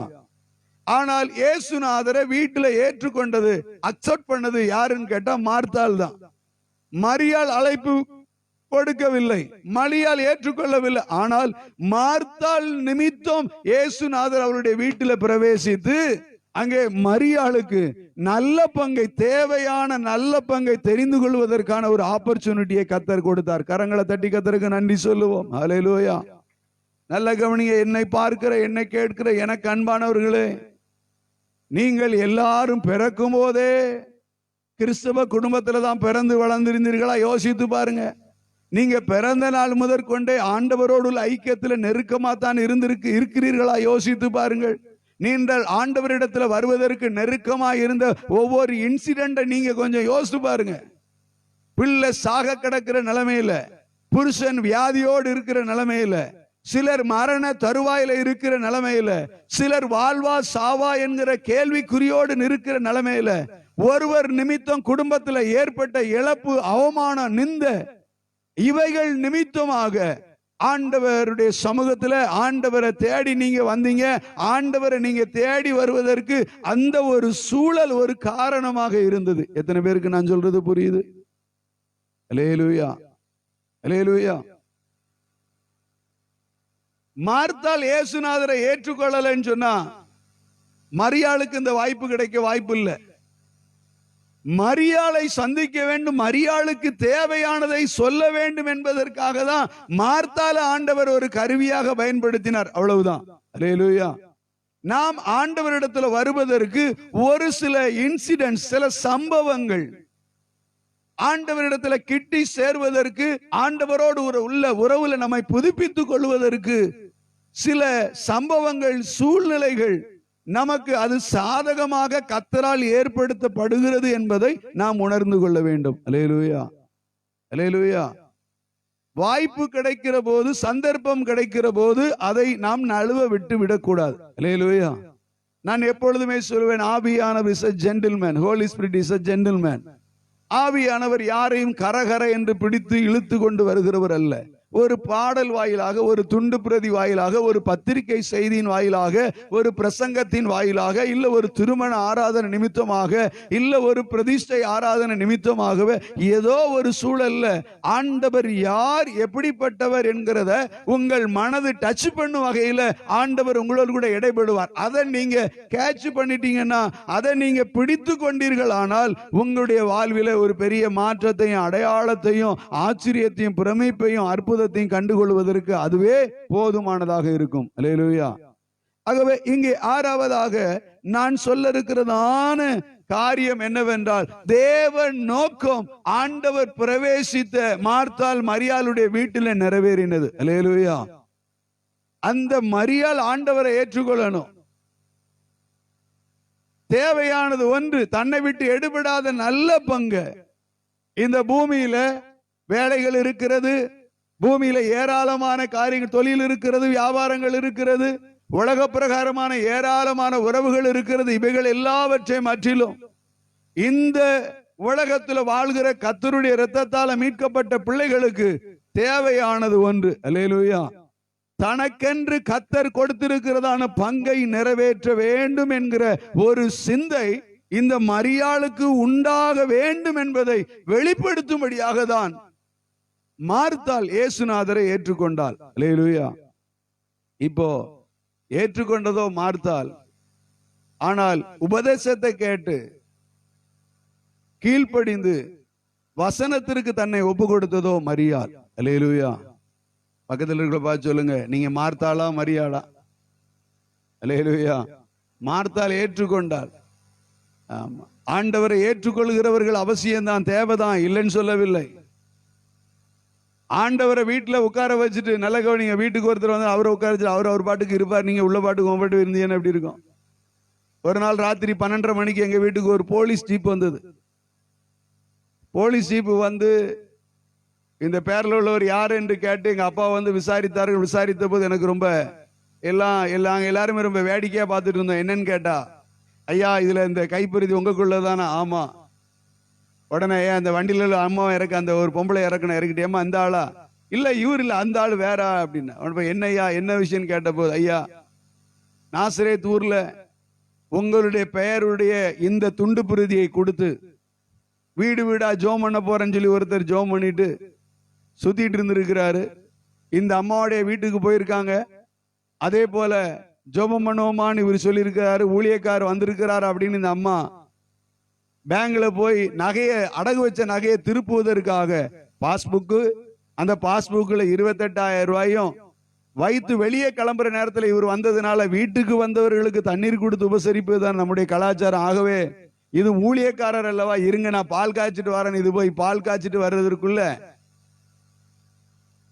இந்த அம்மா பேங்க் பாஸ்புக்கையும் அதுல வச்சிருந்த ரூபாயும் பைபிளுக்குள்ள இவர் முன்னாடியே வச்சுட்டு உள்ள போக, அந்த அம்மா திரும்பி வர்றதுக்குள்ள இவர் அதை எடுத்து பைக்குள்ள வச்சுட்டார். இப்போ அந்த அம்மாவுக்காக ஊக்கமான ஒரு ஜெபமும் பண்ணி கர்த்தர் உங்களை ஆசீர்வதிப்பார்னு சொல்லிட்டு வந்துட்டார். இந்த அம்மா திரும்பி பார்க்குறாங்க, பாஸ்புக்கையும் காணல, பணத்தையும் காணல. இது ஒரு வாரமா வீட்டில் கடந்து புகஞ்சு புருஷனுக்கு பயந்து தேவையில்லாத நேரத்தில் தேவையில்லாத நபரை ஏன் வீட்டுக்குள்ள விட்டேன்னு சொல்லி அவர் சொல்லுவாருன்னு சொல்லி இதை ஒரு வாரமா மூடி மறைச்சிருந்து கடைசியில் எப்படியோ தெரிய வந்துட்டு. கடைசியில் யார் என்னன்னு சொல்லி ட்ரேஸ் அவுட் பண்ணி பார்த்தா ஒரு இடத்துல அவர் செயினை தூக்கிட்டு வந்திருக்கிறார், ஒரு இடத்துல இப்படி பண்ணிட்டு வந்திருக்கிறார், இன்னொரு இடத்துல போய் கத்தர் சொல்ற நீ 10,000 ரூபாய் கொடுன்னு சொல்லி இருக்கிறாரு. ஆக யாருன்னு கொண்ட இதான் இந்த வார்த்தையை சொன்ன உடனே எங்க அப்பா சொல்லிட்டார், வேற ஒன்றும் இல்லை, இந்த ரோட்ல நேரம் அப்படி போங்க, இதுல போய் இடது பக்கம் திரும்புங்க, அதுல ஒரு கரை வரும், இந்த கரையில ஏறி இறங்கணும்னா வலது பக்கத்தில் 2வது தெரு கண்ணடி தெருன்னு போட்டிருக்கோம், அதுல போங்க, அதுல அடுத்த வீடு தான், அந்த இடத்துல போய் அவன் பேரை சொல்லி கேளுங்கன்னு சொன்னாங்க. அதே போல போனாங்க, பிடிச்சி அவர் வீட்டை தான் இருந்தார், அவனை தூக்கிட்டு போயிட்டார். எங்க அப்பா ரொம்ப வருத்தப்பட்டார். அப்போ எங்க அப்பா சொன்ன காரியம், நான் எங்க அப்பா ரொம்ப சத்தப்பட்டப்ப எங்க அப்பா சொன்னாங்க, அவனை நான் நம்ப காரணம் எங்க அப்பாவுடைய ஊழியத்தில் ரட்சிக்கப்பட்டவன், அவன் நம்ப காரணம் ஒரு முறை அவனை தேடி வீட்டுக்கு போயிருந்த போது மண்டலமா இருந்துச்சான். என்ன கள்ள நோட்டை பூரா அவன் சொன்ன, ஐயா ஐயா நான் துன்மார்க்கமா ஜீவிக்கும் போது அநேகர் கொடுத்த பணங்கள், ஆகவே இவ்வளவு தருவாங்க, இது என்ன மனசுல ஒரு நெருடலை உண்டு பண்ணிட்டே இருக்கு, என்னைக்காவது ரூபாய் இல்லாத நேரத்துல இதை கொண்டு போய் நான் செலவழிச்சிருந்தேன், ஆகவே இது இருந்தா தானே கேடு, ஆகவே இதை எரிக்கிறேன் அப்படின்னு சொல்லி எரித்து கொண்டு இருந்ததை பார்த்தோன்னே எங்க அப்பாவுக்கு அவன் மேல ரொம்ப நம்பிக்கை. அப்பா இப்படி ஒரு விசுவாசியா நம்மளால ரசிக்கப்பட்ட ரொம்ப நம்பினாலதான் அவங்க அப்பா பார்க்க வரும், எங்க அப்பா ஜோம் கொடுப்பாரு, இந்த 100 டிராக்ஸை வாங்கிட்டு போய் அங்க இன்னைக்கு நான் அந்த கொடுத்தையான்னு சொல்லுவான். நான் எதற்காக இத சொல்ல வருகிறேன் அப்படின்னு கேட்டா, ஆண்டவரை ஏற்றுக்கொண்டவர்கள் எல்லாரும் ஆண்டவருடைய பிள்ளைகளா, ஆண்டவருடைய பங்கை நிறைவேற்றுகிறவர்களா என்று கேட்டா அது கேள்விக்குறிதான். ஆகவே ஏற்றுக்கொண்டவர்கள் நாம் புரிந்து கொள்ள வேண்டும், விளங்கிக் கொள்ள வேண்டும். தேவையானது நம்மை குறித்த ஒரு பங்கு, ஆண்டவர் உங்களை ரட்சித்ததற்கு, ஆண்டவர் இந்த பூமியில வந்ததற்கு, ஆண்டவர் உங்களுக்காக மரித்ததற்கு ஒரு நோக்கம் உண்டு என்று உணர்ந்து யார் யார் அவரவருடைய பங்கை ஆண்டவருக்காக செலுத்த வருகிறார்களோ அவர்கள் வீட்டில தான் ஆண்டவர் வாசம் பண்ண முடியும். அல்லேலூயா. ஆகவே நீங்கள் ஆண்டவரை ஏற்றுக்கொண்டிருக்கலாம். நல்ல கவனிங்க, ஆண்டவரிடத்துல வந்தவர்களை காட்டிலும் ஆண்டவரிடத்துல கொண்டு வந்தவர்களை தான் ஆண்டவர் அதிகமாக பயன்படுத்தினார். அல்லேலூயா, அல்லேலூயா. ஆண்டவரிடத்துல பேதுருவை ஆண்டவரிடத்துல கொண்டு வந்தது யாரு? இந்திரேவா. நண்பனுடைய வீட்டுல பிரசன்னராய் இருந்து மரியாளுக்கு தேவையான நல்ல பங்கை தெரிந்து கொள்ளும்படியான ஒரு வாய்ப்பை கொடுத்த ஆண்டவர் உங்களுக்கும் நல்ல வாய்ப்பை கொடுப்பதற்கு, நல்ல பங்கை தெரிந்து கொள்வதற்கு கர்த்தர் போதுமானவராக இருக்கிறார். அல்லேலூயா, அல்லேலூயா. நல்ல கவனிங்க, நாம் நண்பனாய் இருப்போமே ஆனால் கர்த்தருடைய பிரசன்னம் நம்முடைய வீட்டில் இருக்கும். கர்த்தருடைய பிரசன்னம் நம்முடைய வீட்டில் இருக்கும் போது தேவனுடைய நோக்கம் நம்முடைய குடும்பத்தில், நம்முடைய வீட்டில் நிறைவேறும். அல்லேலூயா. என்னை பார்த்து கொண்டிருக்கிற எனக்கு அன்பானவர்களே, தேவ நோக்கம் உங்கள் குடும்பத்தில் நிறைவேறும்படியாக, தேவ பிரசன்னம் உங்க வீட்டில் தங்கி இருக்கும்படியாக நீங்கள் தேவனுக்கு பிரியமாய் வாழ உங்களை ஒப்புக் கொடுங்கள். அல்லேலூயா. கடைசியாக ஒன்றை சொல்லி நான் நிறைவு செய்கிறேன். மார்க் எழுதின சுவிசேஷம் 2ஆம் அதிகாரம் 1 முதல் 11 வரை உள்ள வசனங்களை வாசிக்கின்ற போது அங்கே இயேசுநாதர் ஊழியத்திற்காக வேண்டி ஊழியத்து நிமித்தமாய் ஒரு வீட்டிலே சந்தித்தார். ஒரு பிரவேசம் உண்டாயிருந்தது. அல்லேலூயா. நண்பனின் வீட்டிலே சந்திக்கும்படியான ஒரு வாய்ப்பு. அந்த சந்திப்பு தேவ நோக்கத்தை அந்த வீட்டிலே நிறைவேற்றினது. அல்லேலூயா. இந்த இடத்துல ஊழியத்து நிமித்தமாய் அவர் ஒரு வீட்டிலே சந்திக்கும்படியாக வந்தார். அல்லேலூயா. ஊழியத்து நிமித்தமாக வாசிக்க கேட்போம். 2ஆம் அதிகாரம் 1ஆம் வசனம் முதல். சில நாட்களுக்கு பின்பு அவர் மறுபடியும் கப்பர்நகமுக்கு போனார். அவர் வீட்டில் இருக்கிறார் என்று ஜனங்கள் கேள்விப்பட்டு, அல்லேலூயா, இது மாதத்திற்கு ஒரு முறை எப்படி நம்முடைய விசுவாச குடும்பங்கள்ல பிரேயர் செல், கேர் செல் நடத்துகிறோமோ, இந்த வழக்கத்தை அந்த நாட்களிலே ஆண்டவராகிய இயேசு கிறிஸ்து வழக்கமாய் கொண்டிருந்திருக்கிறார். கப்பர்நகும் என்கிறதான ஒரு இடத்துல, ஒரு வீட்டில வழக்கமாய் அவர்கள் ஜெபிக்கிறதை ஒரு வழக்கமாய் கொண்டிருந்திருக்கிறார்கள். உடனே வாசலுக்கு முன்னும் நிற்க இடம் போடாதபடிக்கு அநேகர் கூடி வந்தார்கள். அவர்களுக்கு வசனத்தை போதித்தார். அப்பொழுது 4 பேர் ஒரு திமிர்வாதக்காரனை சுமந்து கொண்டு அவரிடத்தில் வந்தார்கள். ஜனக்கூட்டத்தின் நிமித்தமாக அவருக்கு சமீபமாய் சேரக்கூடாமல் அவர் இருந்த வீட்டின் மேல்குறையை பிரித்து திறப்பாக்கி திமிர்வாதக்காரன் இருக்கிற படுக்கையை இறக்கினார்கள். இயேசு அவர்கள் விசுவாசத்தை கண்டு திமிர்வாதக்காரனை நோக்கி, மகனே, உன் பாவங்கள் மன்னிக்கப்பட்டது என்றார். அங்கே உட்கார்ந்திருந்த வேதபாரகரில் சிலர், இவர் இப்படி தேவதூஷணம் சொல்லுகிறது என்ன? தேவன் ஒருவரை அன்றி பாவங்களை மன்னிக்கத்தக்கவர் யார் என்று தங்கள் இருதயத்திலே சிந்தித்துக் கொண்டிருந்தார்கள்.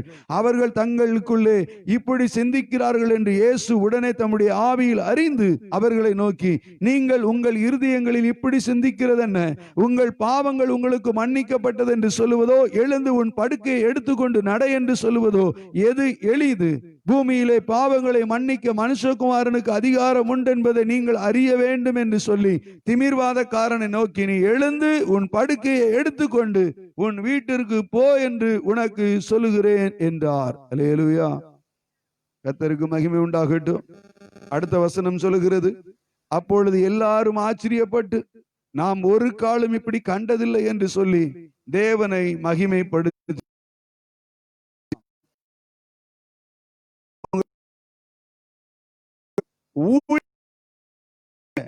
இயேசு சந்தித்த ஒரு வீடு.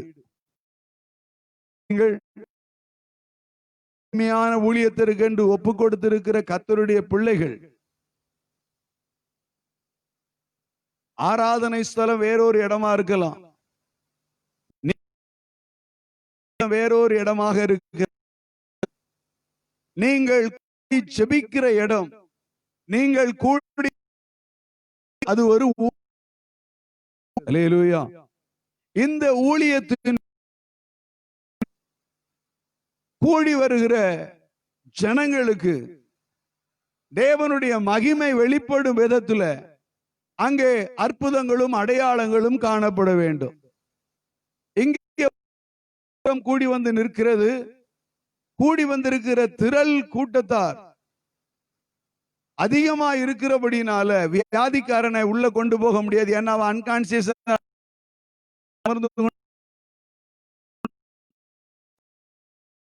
பெற்றுக்கொள்ளுகிற வேண்டும். அல்லேலூயா. ஆகவே இந்த 7வதாக நான் சொல்ல இருக்கிறதான குறிப்பு, ஊழியத்தின் வீட்டிலே கர்த்தருடைய மகிமையான ஊழியத்தை செய்யும்படியாக ஒப்பு கொடுத்திருக்கிற ஊழியத்தின் வீட்டில நான் பொதுவாக சொல்லுவேன், வீடுகளிலே நீங்கள் தங்கி இருக்கிற வீடுகளிலே நீங்கள் கூடி யாரையும் கிண்டல் கேலி பேசவே கூடாது.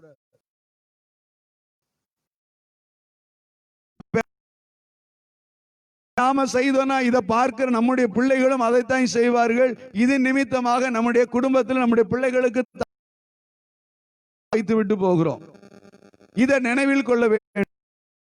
நாம அதாவது வீட்டிலேயே இவ்விதமான ஒரு திட்டவட்டத்தோடு கூட நாம செயல்படணும் அப்படின்னு சொன்னா, ஊழியம் செய்கிற இடம் என்பது எவ்வளவு மேன்மையானது என்பதை நாம் புரிந்து கொள்ள வேண்டும். அல்லேலூயா.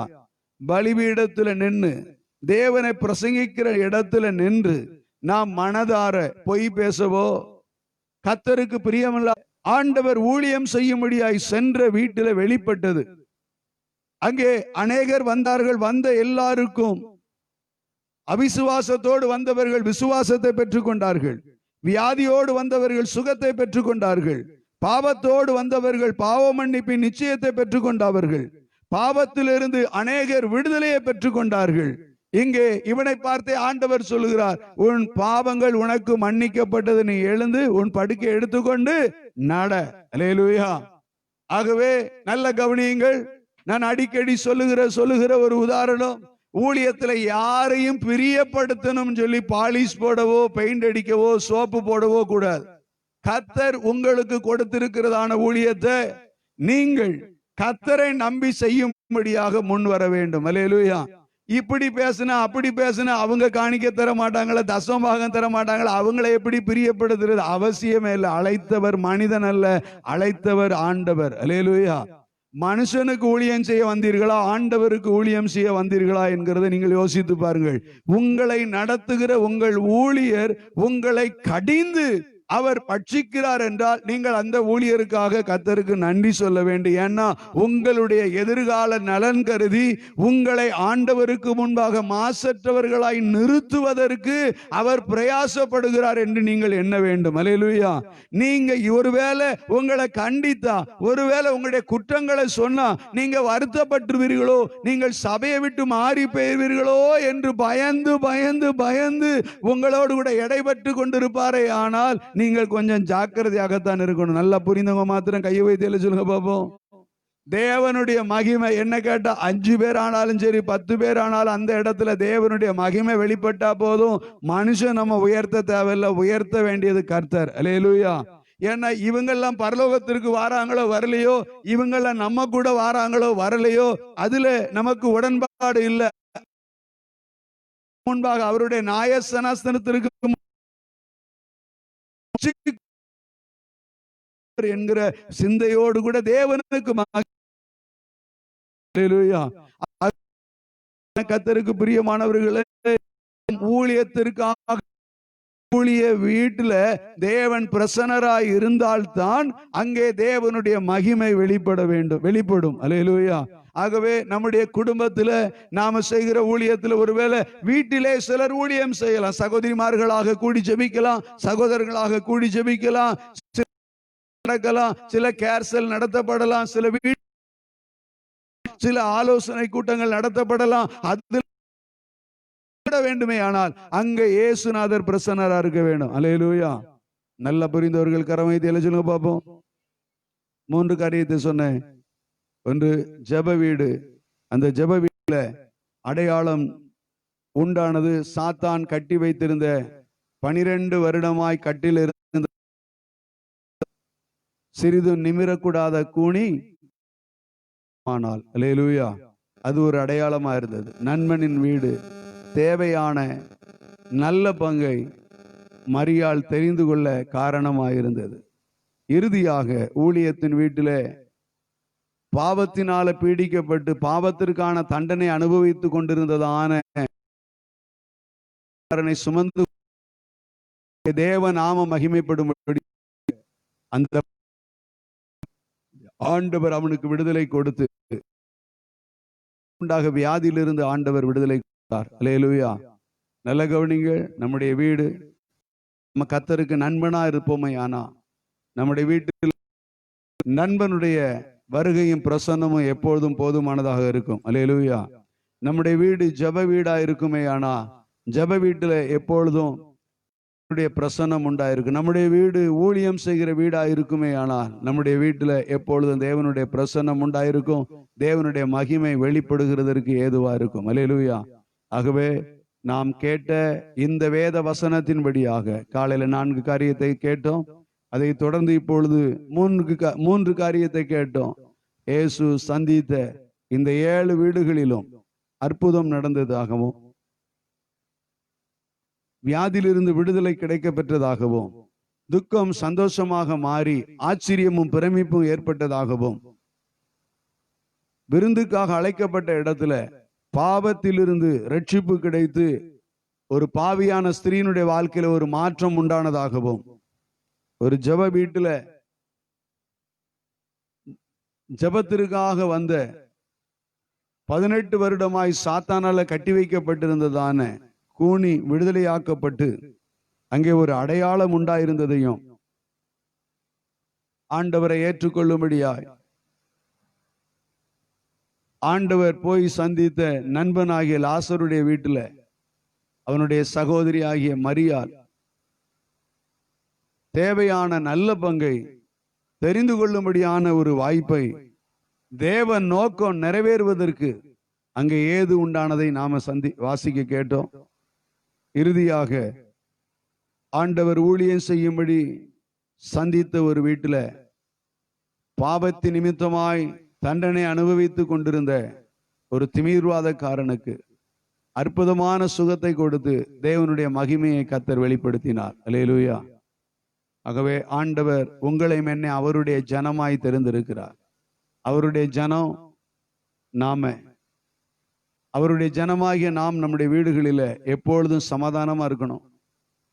நிலையான இடத்துல வாசம் பண்ணணும். அமைதியான இடத்துல நாம குடியிருக்கணும் என்பதுதான் ஆண்டவர் நம்மை குறித்து எதிர்பார்க்கிற எதிர்பார்ப்பு. இந்த அமைதியும் இந்த நிலையான வாசஸ்தலமும் இந்த சமாதானமான வாழ்க்கை உண்டாக வேண்டுமானா அந்த வீட்டுல இயேசுனுடைய பிரசன்னம் உண்டாயிருக்கணும். இயேசுனுடைய பிரசன்னம் உண்டாயிருந்ததுனாலதான் இந்த கல்யாண வீட்டுல, சீஷருடைய வீட்டுல, துக்க வீட்டுல, மகிழ்ச்சியின் வீட்டுல, ஜெப வீட்டுல, நண்பனின் வீட்டுல, ஊழியத்தின் வீட்டுல ஆண்டவர் பிரவேசித்து தம்முடைய மகிமையான ஊழியத்தை நிறைவேற்றி அற்புதங்களையும் அடையாளங்களையும் ஆச்சரியத்தையும் ஏற்படுத்தி மாற்றத்தை ஏற்படுத்தி தேவ நோக்கத்தை நிறைவேற்றி தேவனுடைய மகிமையை வெளிப்படுத்தினார். உங்க வீட்டுல தேவ மகிமை வெளிப்படணும். உங்க வீட்டுல தேவ நோக்கம் நிறைவேறணும். உங்க வீட்டுல வருகிறவர்களுக்கு ஒரு அடையாளம் உண்டா இருக்கணும். உங்க வீட்டுல வருகிறவர்களுடைய வாழ்க்கையில ஒரு மாற்றம் உண்டா இருக்க வேணும். உங்க வீட்டுல ஒரு ஆச்சரியமும் பிரமிப்பும் உண்டா இருக்க வேணும். உங்களுடைய வீட்டுல வியாதியிலிருந்து விடுதலை கிடைக்க பெறணும். உங்களுடைய வீட்டுல அற்புதம் நடந்து கொண்டே இருக்க வேண்டும். இதற்காக தான் ஆண்டவர் உங்களையும் என்னை அவருடைய ஜனமாய் தெரிந்திருக்கிறார். நம்ம எல்லாரும் ஜெபிப்போம்.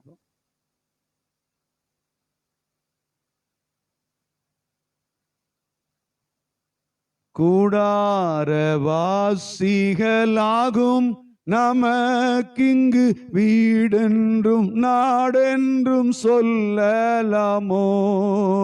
கூடாரவாசிகளாகும் நமக்கிங்கு வீடென்றும் நாடென்றும் சொல்லலாமோ?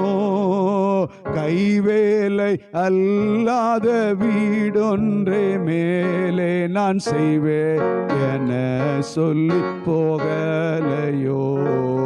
கைவேலை அல்லாத வீடொன்றை மேலே நான் செய்வேன் என சொல்லி போகலையோ? ஆனந்தமே பரமானந்தமே இயேசு அன்னலை அன்லினோர்க்கானந்தமே. இயேசு அன்னலை அன்லினோர்க்கானந்தமே.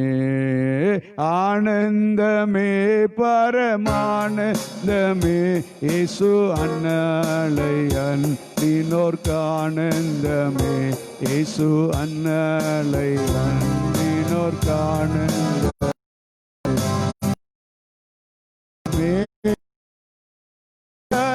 ஏ வீணாய்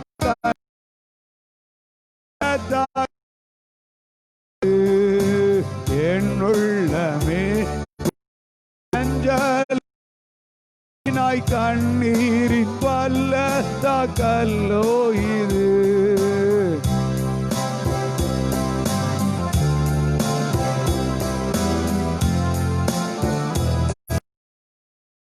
எல்லாரும் அப்படி ரெண்டு கரங்களை ஆண்டவருக்கு நேராக உயர்த்தி கர்த்தருக்கு மகிமை உண்டாகும்படியாக கர்த்தர் பேசின இந்த வார்த்தைகளை நமக்கு ஆசீர்வதித்து தரும்படியாக எல்லா ரெண்டு கரங்களை உயர்த்தி கர்த்தரை ஸ்தோத்திரம் பண்ணுவோம். இப்பொழுது இறுதிய ஜெபத்தை அவர்கள் ஜெபிப்பார்கள்.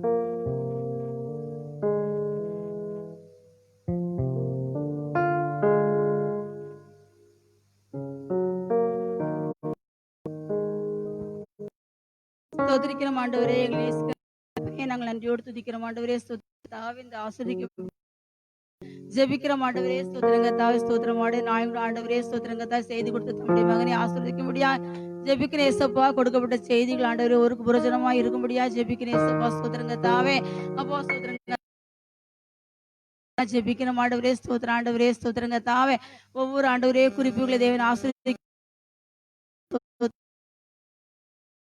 போல ஆண்டவரே தேவன் உதவி செய்ய முடியா ஜெபி ஸ்தோத்திரங்க தாவே. அப்பா நன்றியோடு துதிக்கிற மாட்டேன். வேதத்தை வாசிக்க ஜெபிக்க ஆண்டவரே ஸ்தோத்திரங்க. நெருங்கி ஒவ்வொரு பிள்ளைக்கும் கொடுக்கும்படியா ஜெபிக்கிற மாட்டவரே துதிக்க